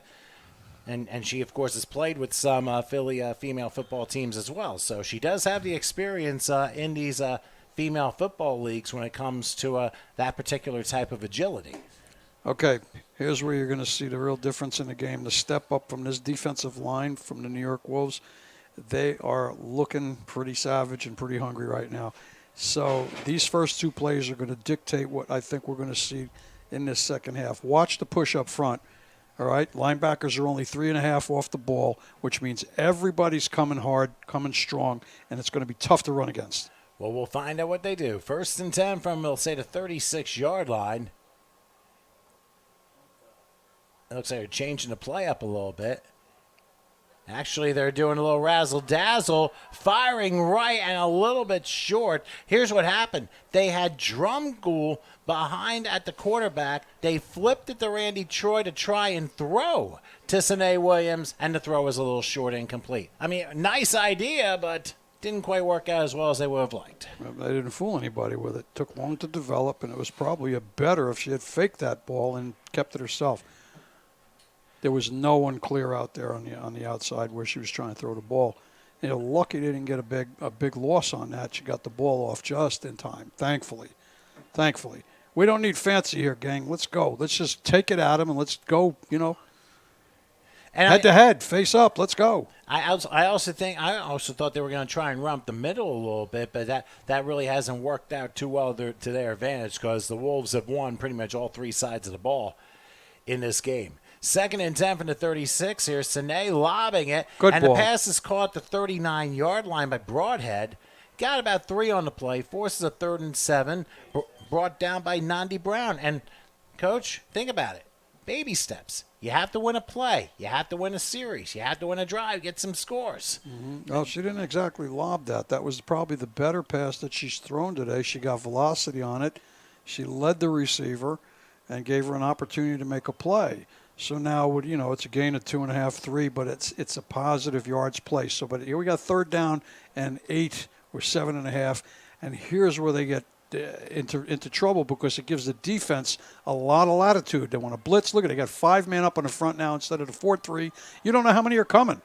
Well, okay? We'll find out. 3rd and 7 from the 39-yard line. Williams will take it. That's a jailbreak. Here comes the Russ. And the pass, it just wasn't there fast enough. It ends up going incomplete. It went toward Broadhead again. And once again, and you called it, there was the blitz package. And jailbreak, straight up, 5, and they were all coming hard. And all the receiver had to do was catch it and possibly get a few more yards out of it, but that didn't quite work out. But hey, you try. Now the question is, do you try punting or do you try going for it here? And it looks like based upon how they're lined up, I think they might be going for it. Well, either that or it's going to be a quick kick from that spot. And I don't know if Sine punts the ball or not, but they're in trips over here, trips on the tight side of the field. So they're creating a one-on-one. I think she wants to go one-on-one with the wide receiver on the right. That would be my guess. That's exactly where it's looking. And here it comes. Fine. Boom. And the pass is caught, but it's not going to be enough for a first down. Still a good throw. Good throw, good catch, good play. Well executed for the first time today. And as you said, baby steps. Caught by Jacqueline Todd out of Marlton, New Jersey. Got to the 42-yard line, but they fell 4 yards shy of a first down. Nothing to be embarrassed about with that 4th down play. I understand the coach's movement. He says we're not going to punt. We've had a problem, obviously, with the snap. They got to fix that. So there's judgment on that one at 4th and whatever, 4th and 8. It was okay, and it was a good play, a positive play, and hopefully they can be able to build on that the next series. They've had a couple of passes successful, 2 out of 3. So let's see what. But the Wolves look like they're hungry here again. I'll put it to you this way: they at the very least were able. They were able to at least get something positive out there. So absolutely. Lesson learned. Now let's see if they can respond on defense. Whoop, inside handoff. There it is. And look at the very defense. Good defensive play. Very good defensive play. And we got a penalty flag here, and it's probably going to be, well, let's not spot, speculate. That's a hold. Well, no, it's another face mask. Oh, and this time it's going to be against the Warriors, and that takes away a loss on the play. Ends up being a major penalty and an automatic first down. And that again, that could certainly be one that accelerates a drive to another score for the Wolves. Now, keep in mind, the Wolves did that earlier in the first half, and now the Warriors have done it, so we're even. But this one, that's a tough one, considering got a 4-yard loss, but wailed away by a face mask. Well, that crew out there must have heard me somehow because I said they missed a whole lot of face mask penalties. And you know what? At this level, with an inexperienced team, you really don't want to let that get away because, you can really get hurt. One twist of that face mask, and I'll tell you what, these ladies are strong. They're not out there playing pansy games out here. They're tough kids. Here's Ayala now rolling. Get the ball left. out. Get the ball out. There's a flag down as the pass goes incomplete. The nearest one there was Parada, but there is a flag at about the 25-yard line. We'll see what this is all about. I think we're going to get a defensive holding penalty. And you are correct, Coach. No, I've only been doing this 55 years. I might guess a couple right? Well, hey, probably just as good as John Kelly, especially the way he predicts things. Who's John Kelly? He's one of our he was one of our announcers a few years back from HSG Network. I bring him up because he's had a number of times where he's called a play and it ends up being successful in executing the play call. It ends up resulting in a touchdown more times than not. So. But Kelly's gone with other things now. But at the very least, hey, he was able to at least see things ahead. But anyway, he's been disengaged. Well, let's engage back to the field. First and 10. Let's get non-disassociated and watch this game here because I think we have an interesting situation here. Well, we're about to see if it develops here. As here's Ayala with the snap. There it is. We'll fire. What a great throw. Oh, that was a fantastic throw. And a great defensive play on the other side by the Warriors. Excellent defensive play. Knocking it away incomplete. That right there, irrespective of whether it was successful or not, was the most well-executed play on both sides of the ball for the whole game. It doesn't matter whether she caught the ball or not. The quarterback put it there. The blockers had given her plenty of time. She waited, watched that receiver, and led her right into it. It was a perfect inside, right in the gut, but the defenders did collapse 2 on her. Now, if that was only one defender, she might probably would have not only caught the ball, but had a couple of extra yards. But they hit her twice. I'm telling you, very well executed play on both sides of the ball on that play right there. And when you watch the film of it, you're going to see that as you evaluate the rest of the film. Thus far. 2nd and 10 from the 21-yard line. This time they'll go with a handoff. Oh, there's one missed tackle inside the 20, inside the 15, and down to maybe the 13-yard line for an 8-yard pickup for Jones, who's really been the star of this game so far. Was able to get a lot of positive yardage thanks to a missed tackle. And when that happens, now they're going up tempo. They tried that earlier. No huddle. Let's go. Here we go. And they're going 4 trips receivers. left. Trips left. No huddle. They're trying to get in the end zone. Well, we'll and see here what it comes. Ayala does. I'm telling you. We'll take a shot to the pick. right. And it's intercepted. Look at this. Taking him at the 20, go. the 30, Gone. 40. We'll see if she's gone. It is Ashley Williams. And Ashley can go New Jersey Lottery into pick 6. No, it's Antoinette Wise. I thought it was a 7. It's a 2. Welcome to the end zone. Great play. Antoinette Wise. Great catch. Great timing on the ball. Perfect. That's a picture-perfect defensive play. And she read what Ayala was going to do, and she was able to take it to the house, the apartment, everything else. 90-yard interception return for a touchdown for Antoinette Wise. What a play, running down the near sideline, and she could not be stopped. She had great stride, great position on the ball. Quarterback was the only one that was going to get anywhere near, and that quarterback was 30 yards away when he started to chase her. So that's a great play on defense. Antoinette, that's a couple of great plays in the last 2 series. Good job. Well, let's look at the replays to what happened. And you'll see her reading this play, and right here, 88 yards. Quarterback's and mistake. away she went. The quarterback's mistake was while she did great in looking off to the left, never looked to see that the defender held its ground. Antoinette held her ground. A tremendous job by Antoinette Wise, who really did a great job reading the play. Remember, there was close to being a pick 6 earlier in the first half, and unfortunately the Warriors couldn't take advantage of that. But Antoinette Wise would not let that opportunity go. As bad as things have been for the Warriors for a half plus, you talk about a silver lining at least showing a little bit of life. She's done that. Now let's see if they can try for a 2-point conversion. I don't know if they're going to try and razzle-dazzle, but they're going to try the same thing again with, Drumgold acting as quarterback. Here's that same play. Going back, the lob, and it's knocked down incomplete. It had better execution that time. That was the exact same play that was used to open the third quarter, and it was way off. That time was a little better, but this time the defense read that well. So with 8:20 left in the third, the count is now 21-6 as the Warriors have gotten to within 15 points of the Wolves. So, hey, like I said, one play can change the totality of this game. And at this point, the Warriors seem to have a little bit of momentum and life on defense, especially after a nightmarish first half.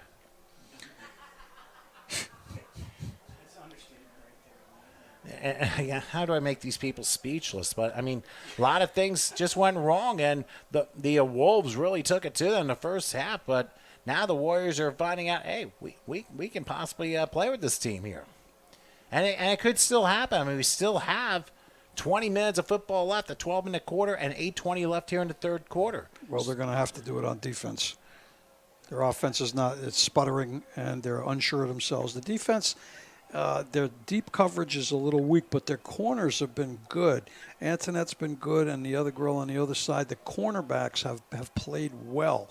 Where the Wolves have succeeded is in the middle of the field, okay, against the deep two, all right? They got covered too deep, and they're getting flat-footed. But the cornerbacks have played well, as we can just see what Antoinette Wise did. She held her ground. She stayed in her zone. She didn't chase, and anticipated. The quarterback had one receiver with 2 defenders there. The quarterback never looked to see where the defender was and paid a heavy price for it. All right, so the Warriors will kick off. Now, directional kick, maybe catch them off guard a little bit? Or do you think it's a little early for that? I don't know that they want to give the Wolves that kind of field position. They've done that enough in this game, but let's see what happens here as the kickoff goes to the 30-yard line. And there it goes to the 40. Oh, breaks for another tackle. Trying to turn the corner. Look at this. Here's Nandi Brown. Will go inside the 40, out of bounds. Inside the 35-yard line. They're going to spot it at the 33. So basically, Brown's like, hey, Antoinette, that was a great play. Let me see if I can top you. And almost did. Well, I'll tell you what Nandi did do. Nandi feinted to the left, saw where the blocking, let the wall establish, and she got good feet, was able to outrun the pursuit and get to the sideline and get upfield. She watched it. She watched the blocks develop, and she played it just right. That was a great run back. A little bit more burst of speed if she had it, and she'd have been in the end zone too. And we haven't even called her name much at all today. No, haven't really had occasion to. But like I said, I'm the kind of coach who wants to only get a receiver kickoff once, but they got it twice today. Well, she's a league first-team All-American along with 6 others on this Wolves squad. We'll mention them momentarily. 1st and 10. Now they come out in trips. Trips left here to the wide side of the field. And if they don't run up inside, she's going to take that ball and get it upfield. And here it goes. Well, they're going to throw there it is. And a wide-open receiver. 10-5. You might as well stake your claim. Now, just like that, welcome to the end zone. What did I say before? Look at the size. Number 51, a middle linebacker trying to cover a deep receiver down the middle of the field. It just ain't going to happen. They stayed. The cornerbacks are playing well. Their deep secondary has been getting beat all day. All right, that's been the key, and of course the blocking. That quarterback had all day to throw that ball, all day, put it right on the money.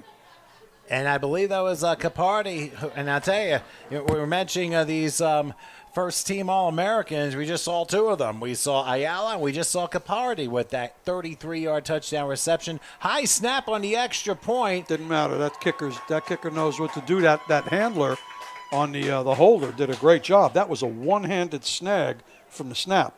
And the kick is good. And the kick is good to make it 28-6. And Coach, you called it. Now you describe what just happened. Is that an order to town? Well, not necessarily, but tell us how that happened. Let's see what's going on here. Now, look at here. This is who you got. Now, where's their deep secondary? Where are they? Everybody's playing up tight.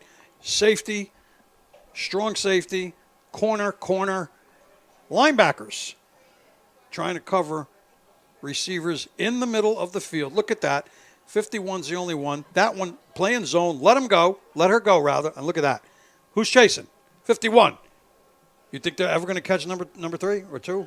Never going to happen. Didn't catch Capardi, that's for sure. It ends up being a 33-yard touchdown. That defensive alignment got him in trouble. So the score that they had, they gave right back in less than a minute, and it's 28-6. So call that the Secret Deodorant replay. We've had several of those today presented by Secret Deodorant.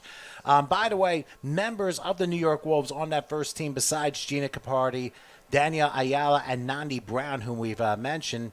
Also part of that group is Paige and Jenna Goldsack, as well as Dia Cascone, who are also on that first team. We'll mention the other one after this kickoff, which is a live ball after 10 yards. It's going to be picked up at the 23-yard line and past the 30 down to the 31. Also, I forgot to mention Kim Rose, one of the captains. She's on that first team. The return by Aaliyah Anderson down to about the 31-yard line. So, again, Gina Capardi, Nandi Brown, Danny Ayala, the starting quarterback, Kim Rose, Jenna and Paige Goldsack, and Dia Cascone, the tight end. They're all the first-team WFA All-Americans. On the second team, by the way, punter Alexis Perota, as well as Shay Nisbet on the offensive line. That kind of explains, Coach, why this team has been so successful through 5.5 games this season. Tell you. I don't even have to know their names, but I can tell you their play. Look at them. They're all athletic. Look at that defensive line. They are athletic. Now, the question, Coach, is, now remember what division they're playing in. Do you think this team should move up a division? I don't know. I don't know how long they've been in business. I don't know how many times they've won the championship at this level. I would say that if you get 1 or 2 appearances and you're really, really pulling away from the other teams in the league, then it's something like, but it's like anything else. You can be the best team at level 2 and the worst at level 1. So I would say that they probably, if they can win this championship in this league this year, that they probably have an opportunity. Oh, and here's an interception. Trying to lob that one, and there's Outlaw, who's running it back, crossing the 30, still on her feet to the 20. Still, she's not going down until finally down at about the 16-yard line. It's Sine Williams who brought her down. They tried to throw across the middle. It was a little underthrown, and Outlaw sniffed it out and intercepts it, almost returns it for a pick six, falls about 17 yards short, and again, another short field for the Wolves, who look to put this one away. Let's take a look at the replay. And I mean, that was a good idea by Williams, but you'll notice how underthrown that ball was. Describe this. And look, they're probably going to look for the right side. They're in twins left, single back. It means they got double tight ends. All right, I don't see a third receiver out here, and I don't see a slot. So, flat-footed. You throw the ball flat-footed, had no idea, and threw it to 4 defenders. Ball should have never been thrown. Well, Plain and simple. Jacqueline Todd was the intended receiver, just underthrown. And, of course, a quarterback position has a lot to do with it. Here's a bobbled snap, but Jones able to pick it up, cross the 15, and just all her body weight's going forward, gets all the way to about the 9-yard line for another 8-yard pickup. To finish the point from before, if this team wins the championship at this division level, then that's something that their coaching staff and their owners are going to have to make an appeal to the league to step up, and I think that they'll probably have the talent, because if they win it, remember, with these kinds of teams, people come to play with winners, all right? They want to find a winner, and they want to play with winners. So if they win a championship, they probably have a good spot, a good recruiting program. I'm sorry to interrupt you. You got, unfortunately, flags raining down as tempers are flaring at the far side of the field. But to continue on, Nick, I mean, Points done. Points done. But we'll see what they do, of course, after the season's over. But the Wolves definitely, and I'm not sure what the league, I don't know what the league requirements are, but of course we'll wait and see. Meanwhile, there is a Wolves player shaken up at about the 15-yard line, which may have prompted all those flags to go down in the first place. But we'll see who that might be. So, tell you what, why don't we break here? 6:21 left in the third. Wolves lead the Warriors 28-6, and we'll come back in just a moment.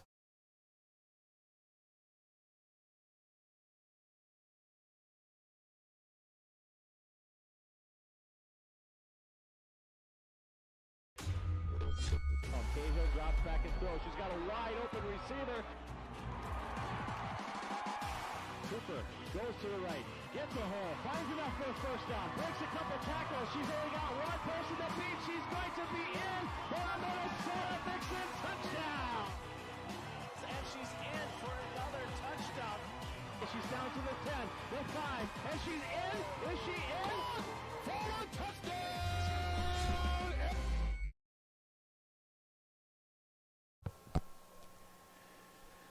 That was Jones, who was the shaken up a Wolf, but she was able to jog off on her own power, so that's good news.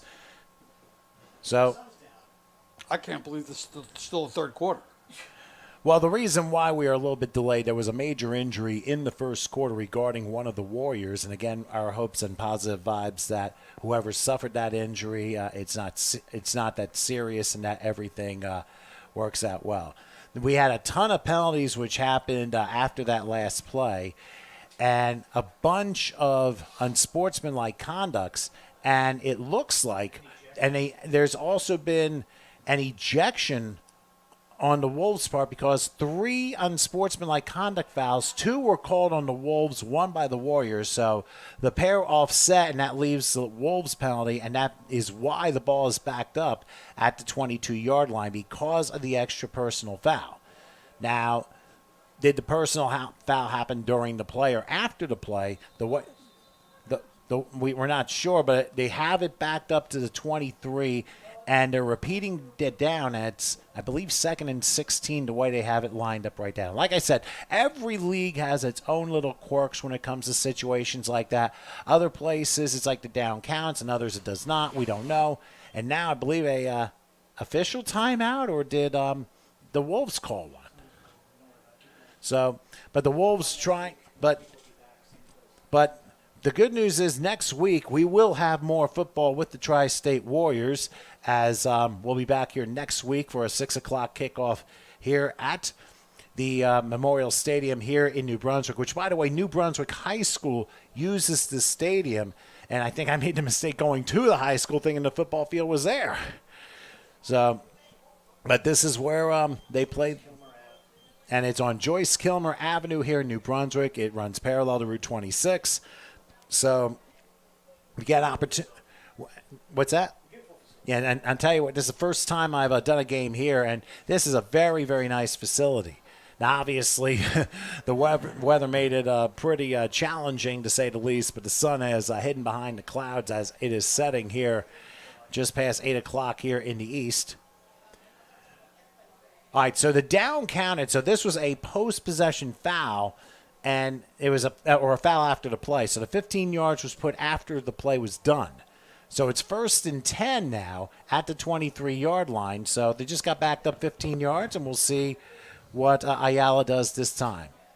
Taking the snap, will lob it left, and it's incomplete. They went towards a Capardi that time, just a little bit out of reach, but there's a flag down right at the line of scrimmage. It's against the offense. I think the near judge may have just pointed towards the Wolves, and that's going to be an illegal motion foul, so another 5-yard penalty. So that makes it 1st and 15. If anything, the Warriors, I mean, they're doing everything they can to try and stop this team, and they have one time. Let's not forget. Let's not forget Wise's 88-yard interception return, so that counts as a stop if you think about it. So take every small victory that you can at this juncture in time. So 1st and 15 from the 28-yard line. Let's see what Ayala does. Back the pass. Same play. Pass caught and a crash at the 20-yard line. No, it's 18. Number 20 caught the ball. It's about the almost the 20-yard line. That's their kicker, if that's the case, Brooks Singer. So she's getting some playing time right to doing some kicking. So kicking around the idea of getting a little bit of wide receiver play, and that gets her a gain of 8. So 2nd and 7 for the 20. Here's Ayala back looking, lobs one, and it's just the timing was a little bit off there, incomplete. They went for Parada on the far side of the field and couldn't quite catch up with it. The only thing I could say about that is our quarterback here is doing a great job. She's doing a great job tonight. The only slight criticism is you got to look around the field. All right, when that receiver's not open, all right, fortunately you're playing against a team that has no pass rush on. You got plenty of time. You try to pull that and sit and pull that and reload to go to the same receiver with some pressure up front, you're going to have a rough time. So you got to look around and scan the field. Number 7 was wide open on the 4-yard line and probably would have scored had she gotten the ball to him.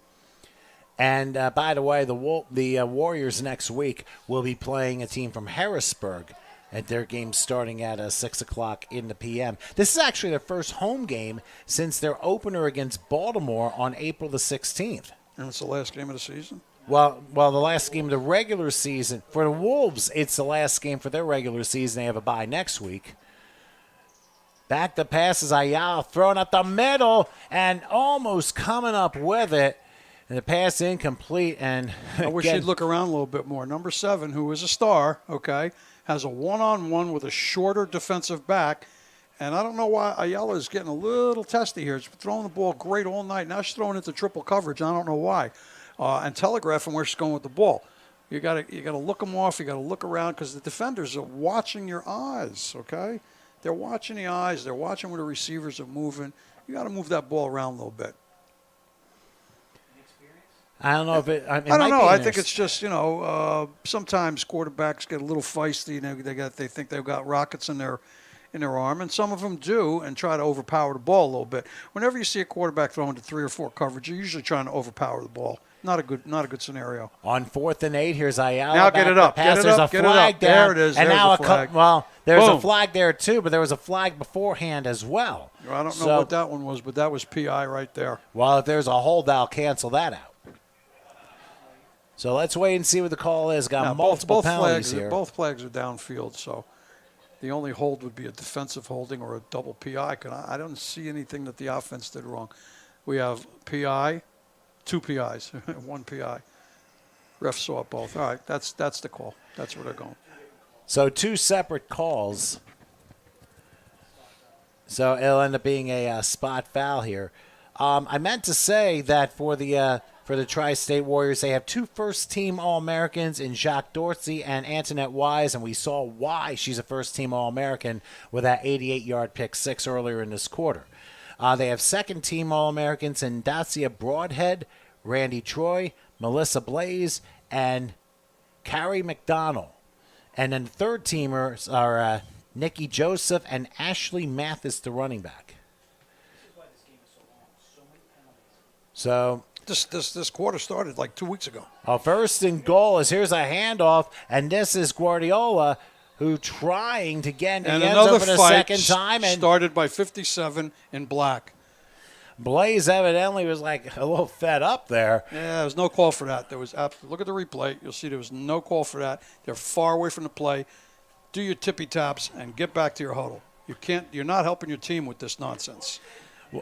And there's also an injured Warrior down at the 10-yard line. Like they want to see another one go down.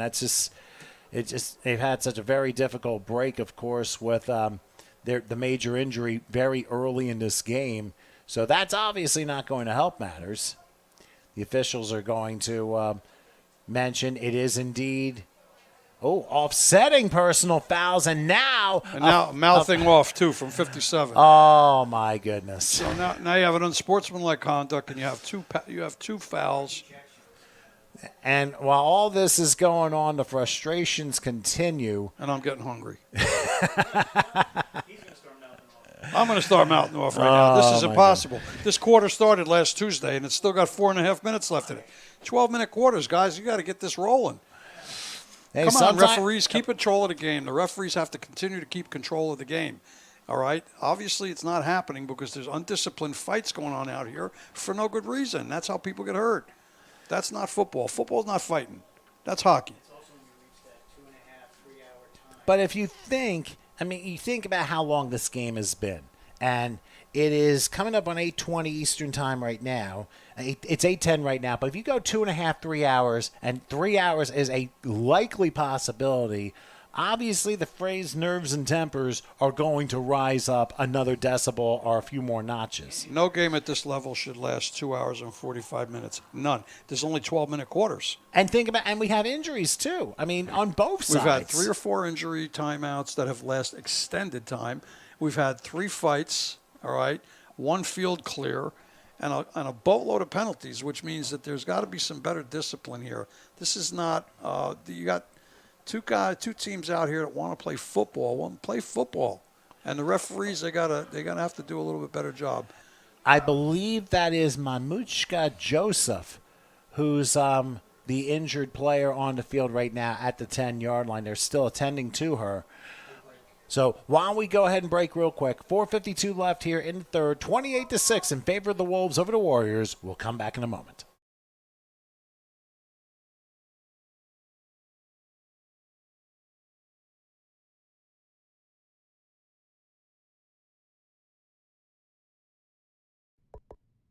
I have a secret. I'm done settling. Because this is my secret. No, really. I put it on once. No more touch-ups because this stick actually works. Secret has pH-balancing minerals, and it helps eliminate odor instead of just masking it. So no more T-Rex waves or covering up stinky pits when you're not cold. Pull it in close. Just trust me, Secret works.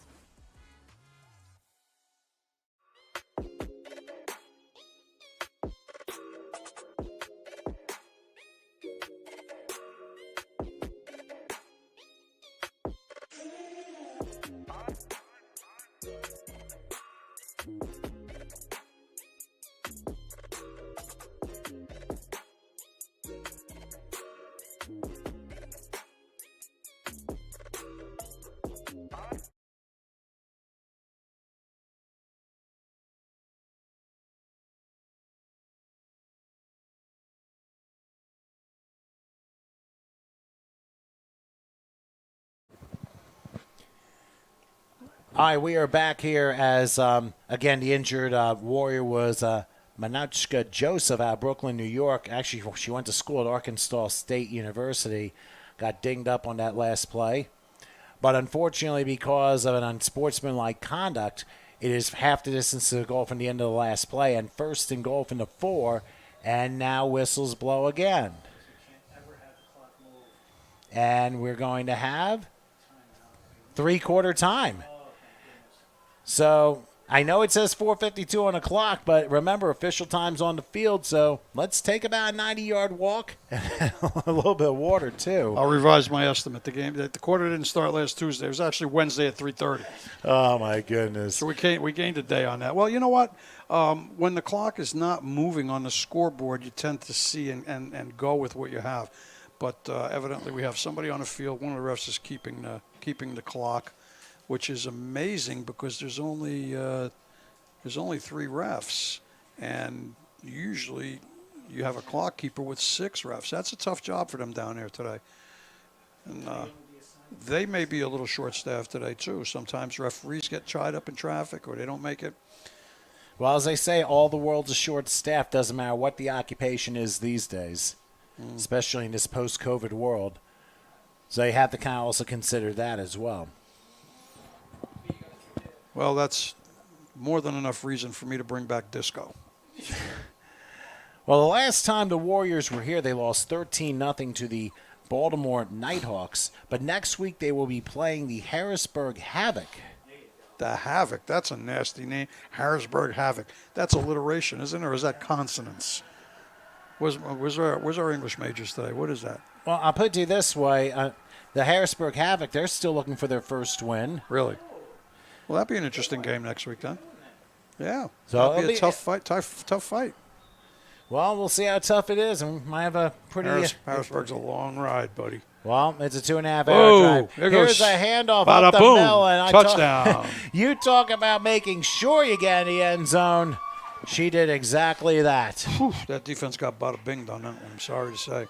Well, not only that, I think they wanted to score and literally say, okay, let's make this point and say that's it. We're gonna fix this up here. Well, they're on their average. They got 1 point away from their average, so they're going to score their average, and they still got a whole fourth quarter to go. So well, that's Jasmine Guardiola with her second score of the game, so she has 2. Matique Jones, she has 2, and of course the 1 touchdown pass to a Capardi. So there's your 5 scores right there. And so far, and of course the kicker, Brooke Singer, she's made all her extra points so far. And now hoping she can make this a 5-for-5 evening for her. Snap kick on its way, and she does just that. Kick is good. She's getting good elevation to on make the ball. it 35, last 2 kicks that she's had. Yeah, to make it 35-6.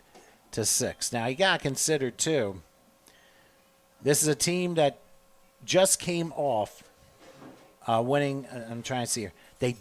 This New York Wolves team, they had just come off a fight against the Baltimore Nighthawks, scheming by and winning 14-13. And then, of course, the last time these two teams met. And let's consider, we have our old friends. We did a game a couple years ago in the Maine Mayhem. They lost 18-0 to them to start the year, and then won 46-0 against the Northeast Ruckus, and of course had a 24-0 win over the Tri-State Warriors, and didn't do so well against the Connecticut Hawks, but they bounced back with that 14-13 win over Baltimore. So they were 3-2 on the year going in, and now they're trying to put a resounding finish to a 4-2 regular season, and they're well on their way doing that, being ahead 35-6. And what are you talking about? This team is 5-0. Well, based upon the team is 5-0. I gave it to them. I didn't see the sheet here, but unless something was not listed correctly. Oh, okay, maybe. Okay. Oh, I see what happened. Looked like they had home and visiting team, and it was messed up. So it is 5-0. I beg your pardon on that. Sometimes you have to kind of look at things a little bit closer. Kickoff is returned to about the 39-yard line. Good play on both sides of the ball. Good kick finally fielded for a good return of about 20 yards. The defense stepped up, and look where they're at. They're up the 40-yard line. That's a great play on both sides of the ball for a kickoff, especially being down 35-6. Good job. All right, so let me correct myself. So the Wolves have beaten the Maine Mayhem, the Northeast Ruckus, the Tri-State Warriors just a few weeks ago, the Connecticut Hawks, and the Baltimore Nighthawks. So they are 5-0. I just didn't see the sheet and just didn't read that right, so my apologies for that. But anyway, for the Warriors, they will try and have a positive fourth quarter in a game that just not much has gone right for them. And down 29 points, they have to try something to get some more points on the board with almost a full final quarter to go. If anything, temperature has gone down a little bit, and thankfully the sun is finally going down after a 94-degree day here in New Brunswick. And I'm sure it's taking its toll on the players. Oh, wait a minute, we got a flag down. That was a phantom flag. I didn't see any flag. Might have been a block in the bag or a hold during the return. There was no flag thrown out of anybody's pocket, though. Or given how the light is shining on the field, might have been hard to discern. Might have camouflaged itself. So following the penalty, it's 1st and 10 from the 24-yard line, and that is where the Warriors will begin. They have shown some positive signs here in this third quarter. I mean, they've done that a bit on defense. Offensively, they've been able to come through with a couple of nice plays, but obviously there's still a lot more work and skill that is left to be done, and we'll see how they progress things as they've got one more game in the regular season and trying to progress one day at a time. Here's Sine Williams in the shotgun. Back the pass. Has some time. Will lob it, and it's snagged away and intercepted. Kim Rose, one of the captains, ends up taking it back to about the 30-yard line. So once again, a nightmarish evening for the quarterback, Sine Williams, as she throws yet another interception. I think it's her third of the game. And once again, it'll be Wolves football trying to add some more points. Their high in points this year, incidentally, was the last time they played, and I beg your pardon, was 2 games ago. I mean, consider they won by 1 point over the Baltimore Nighthawks, but they ended up winning 67-7 against the Connecticut Hawks the week before. So, needless to say, they are back on their offensive track. I mean, you got to consider they put up 46, they put up 24, they put up 67. So they have put points in a lot of bunches today. And now with 11 minutes still time, now what do we got? I think there's a timeout. So, Nick, from what you've seen from the Warriors today, I know they have a long way to go, but what do you think would be the next step to try and get them to head towards being a successful organization? The same thing I said before, recruit. They have to recruit. They have to get some more discipline. They have to get some experience. All right? It seems like they've got players from all over the place, some collegiate players and stuff like that. We don't know. They have not pulled it together. So the biggest thing they're going to have to do is recruit. They're going to have to get a good, strong offensive and defensive line. That's the key to victory in these kinds of games. The trenches is usually what wins it because you're always going to have an athlete or 2 or 3, okay? But athletes can't perform and can't excel unless there's an offensive line protecting them, and the same thing on the defensive side. That secondary is in trouble, deep secondary, because they're not getting any push up front. They need to get that, and they need to buff up that secondary. You can't have a 220-pound linebacker trying to cover a wide receiver down the middle of the field. That just don't work. That defies the laws of physics. Well, there's also, I'm considering New Brunswick is in between Philly and New York City. It's closer to New York City than it is Philadelphia as far as miles are concerned. But they have a balance from lots of areas and a couple of others from different spots, as it is 1st and 10. And once again, here's a handoff. Once again, going to Jones, and that will get him to about the 25-yard line. Consider some of the places. They do have a couple of New York people. They've got more. In New Jersey, they have South Brunswick, Hamilton, East Orange, Clementon, East Windsor, Newark, Morganville, Lindenwold, Wrightstown, Marlton. Now, my question to you, Coach. And Brick. And that's, Brick, obviously. There's a couple others there. Tom's River. How would I recruit? Yeah, how would you recruit? And You got I to know recruit positionally. You got to go around and look at the high school players. You got to look at the collegiate people that are involved in sports. All right, there's a lot of women's football going on at the high school level now. It's flag, but you got some great performers, and you got to go down and you got to have people go out. You can't just put an ad in the paper and say, "Hey, do you want to play football?" All right, you got to recruit intelligently at this level if you want to build a good organization that's going to be a viable contender.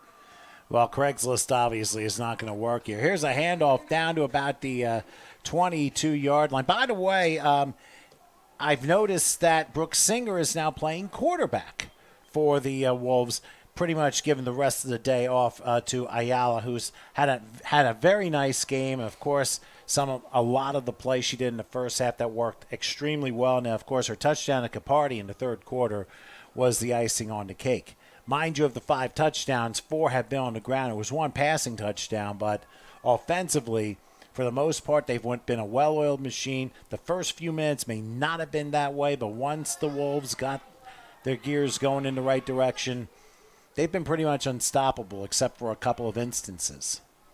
Actually, it's Karen Mulligan who's quarterbacking here. Here's another handoff to Jones. And I think what Jones is trying to do is get the hat trick, and we'll get all the way down to the 17-yard line. We're running down under 9 minutes till time, and the Wolves will complete a 6-0 perfect regular season with them having a bye for the final week before, I'm sure, playoffs going. I don't know how it works in this league, but we'll see how that all plays out. But I'm impressed with this group. I've seen some good women's football teams. I know I haven't done too many of those games, but we definitely have seen some very solid football. And as long as you excel in all the little things, and the littlest of the little things you have to do well in order to be successful.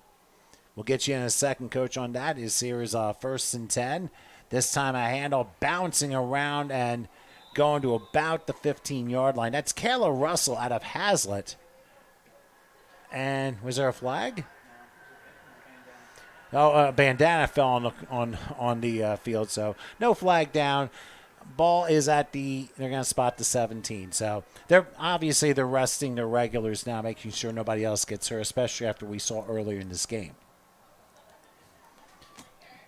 So do you think that this Wolves team has the potential to take this level league? Yeah.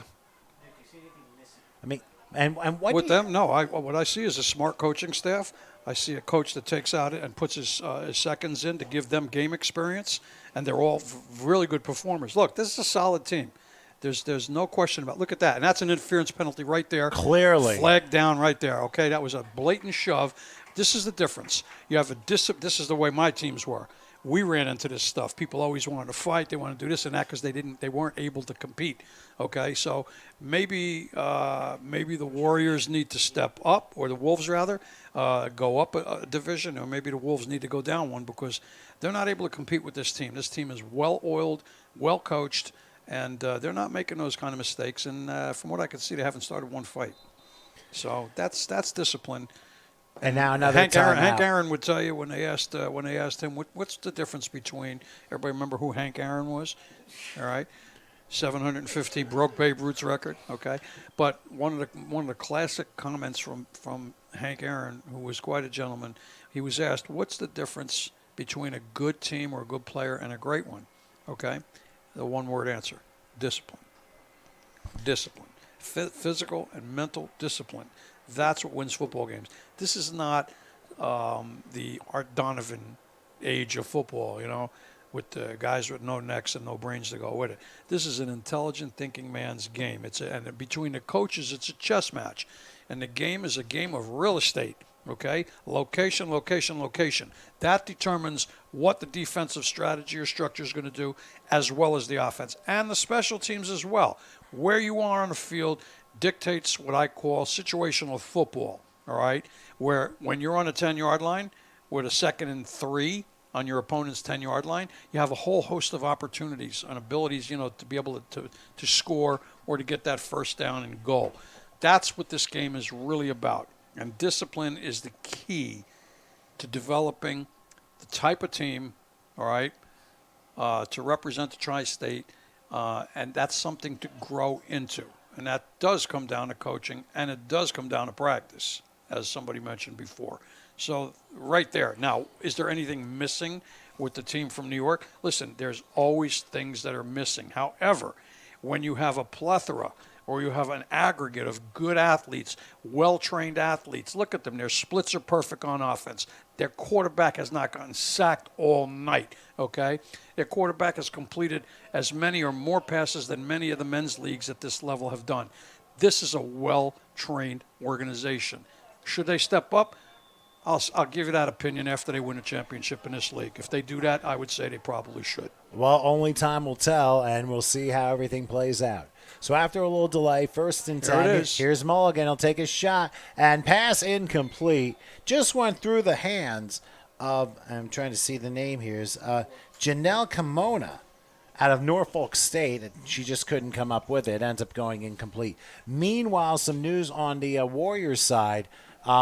One of the shaken up players in the second half, Mamuchka Joseph, is being attended to on the sideline. Unfortunately, is going to also need some medical attention. We're hoping it's nothing serious there as well. And so the Warriors, from a health perspective in this game, given the heat and everything else in their opponent, they have just had every bad break go with them today. And it's just very unfortunate what everyone's dealing. We're just hoping it's not serious. Here is a handoff bouncing around the right side. There's a flag down. Another face mask? It could be, but we could have a hold, but we'll see. That was Kayla Russell getting around to the corner. I don't know if it's a hold. It's a hold. And it came from the from the backside line. What disturbs me is that the referee watched the hold and completely missed the face mask. That girl's head was turned around with a grip on the face mask. That's injury process right there. That's the kind of stuff that the Tri-State team cannot continue to do. All right, they will not be taken seriously if they continue to do those things. That's a function of the team's organizational culture. All right, and I'm not a fan of it's warm and we're getting frustrated because we're losing. You're supposed to be a semi-professional football player. We got to have better than that. If the referee missed another face mask, caught the hold. So could you imagine if there were robo-refs here and they called everything? Well, it might be something to think about. It's easy to fire robo-refs. You know what? Because all you got to do is let them squeak in the rain and they rust up. All right, well. I'll stick with these guys even though they're making mistakes. And here's another flag at the end of that play as the run goes to about the 13-yard line. We'll see what this is all about. So in a game that's 29 points, all of a sudden becomes the wrong end of flag football. And they'll discuss what that penalty was at the end of the play. That could have been – no, they're going to disregard it. They're going to disregard the flag, so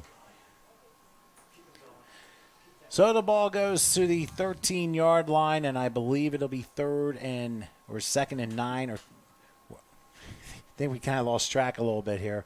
But right now for the Wolves, they're just looking to close things out. They're not going to get to their season-high at points as they did a couple weeks ago against Connecticut. It is 3rd and 9. With the ball spotted at the 13-yard line. They can get to the 4 and get goal to go there. But once again, solid performance by Ayala. In the game right now, Karen Mulligan. She's in the shotgun formation. They go on a pro set, and whistles stop the play. It's a spread. Yeah, and a neutral zone infraction against the Warriors. So that'll move it up 5 yards and move the ball to the 8-yard line, which will be 3rd and 4. And this is it's unfortunate that all these penalties are happening now, but they could be possibly concentration related, especially with the excessive heat that has taken place throughout this game. Remember, temperatures were over 100 on the field. Obviously, they've substantially cooled down. So 3rd and 4 from the 8-yard line. Here's Mulligan.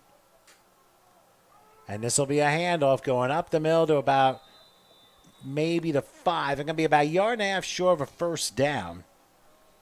As Matique Jones is looking to get the hat trick. She's already scored twice in this game.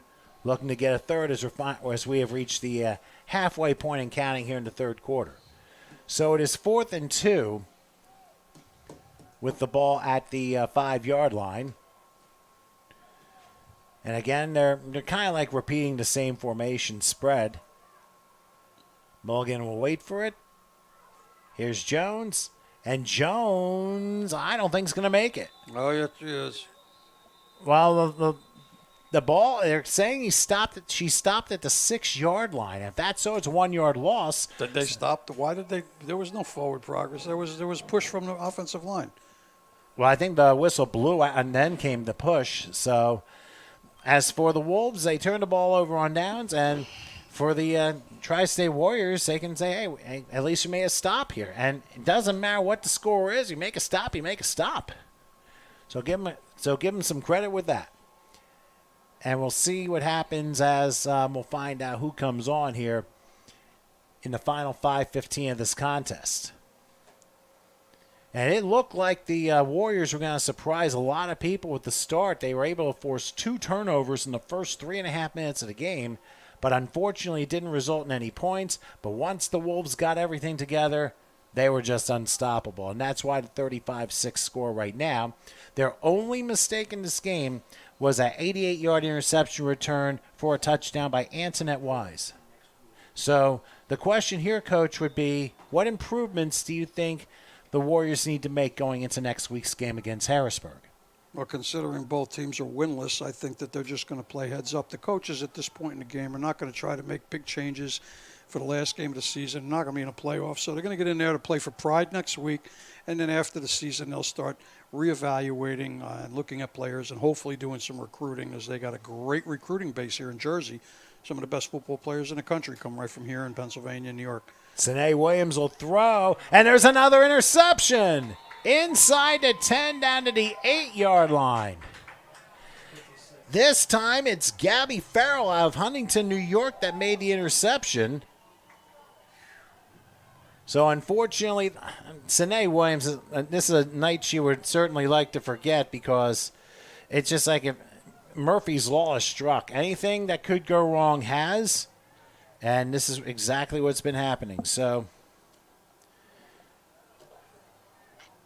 you have to consider, I mean, they're giving everything they have, but unfortunately it's just not working out. And for the New York Wolves, they've been able to take advantage of almost everything. So now, with that interception, it is 1st and goal from the 9-yard line. So Mulligan and company get another opportunity. And Kayla Russell's in there. Now I got more whistles.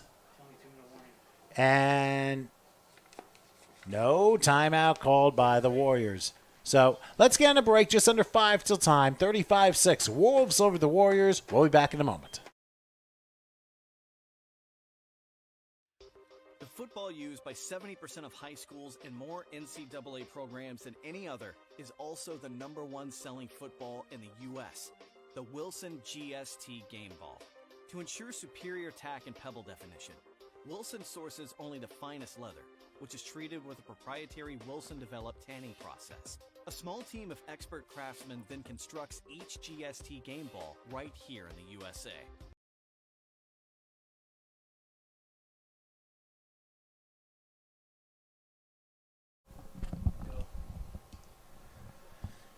Okay, we're back here. Just under 5 minutes left till time with the Wolves ahead 35-6.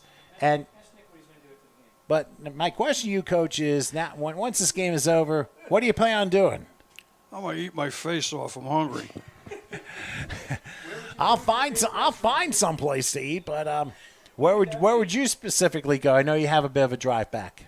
Probably Harold's. That's, Where's that? Oh, it's in that's on 287, just south there. I'll meet you there.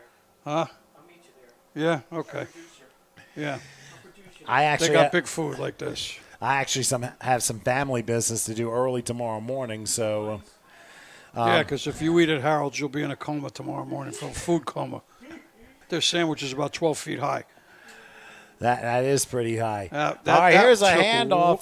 Slipping out of a tackle. Look at that. Kayla Russell would not go down until inside the 5 to the 4-yard line. Originally looked like she was going down for a 3-yard loss, but 2 defenders just could not bring her down. You want to know what this team has to do? Tackle better the way that is. I'm going to say what they've been doing the whole game. They've made the tackles, but almost all of them have been up at shoulder level, okay? and it doesn't work all the time. When you got a bull running the ball like that, really taking it hard. They've been tackling down here. They made the tackles, but they're tackling high up in the shoulder pads. That's not going to get it done. And that's a touchdown right there. And there you go. Welcome to the end zone. Landing in the middle. And that is Alexis Parada, second-team league All-American. She ends up catching in the middle of the end zone. So a touchdown throw for Karen Mulligan that time to extend the lead. When your number for the 2 Warriors. can throw the ball and get it in there like that and represent the way she has after Ayala came out, you got a solid squad, buddy. Because you know what? Most of these teams, I don't care if they're men, women, Martians, it don't matter. A quarterback goes down, that's your franchise, okay? And very few teams have anything other than a modified athlete as opposed to a real second quarterback. These guys got a real second quarterback here. That's huge at this level of football. And especially when you have a team like this, they balance it out, and now you got a 1-point ground ball.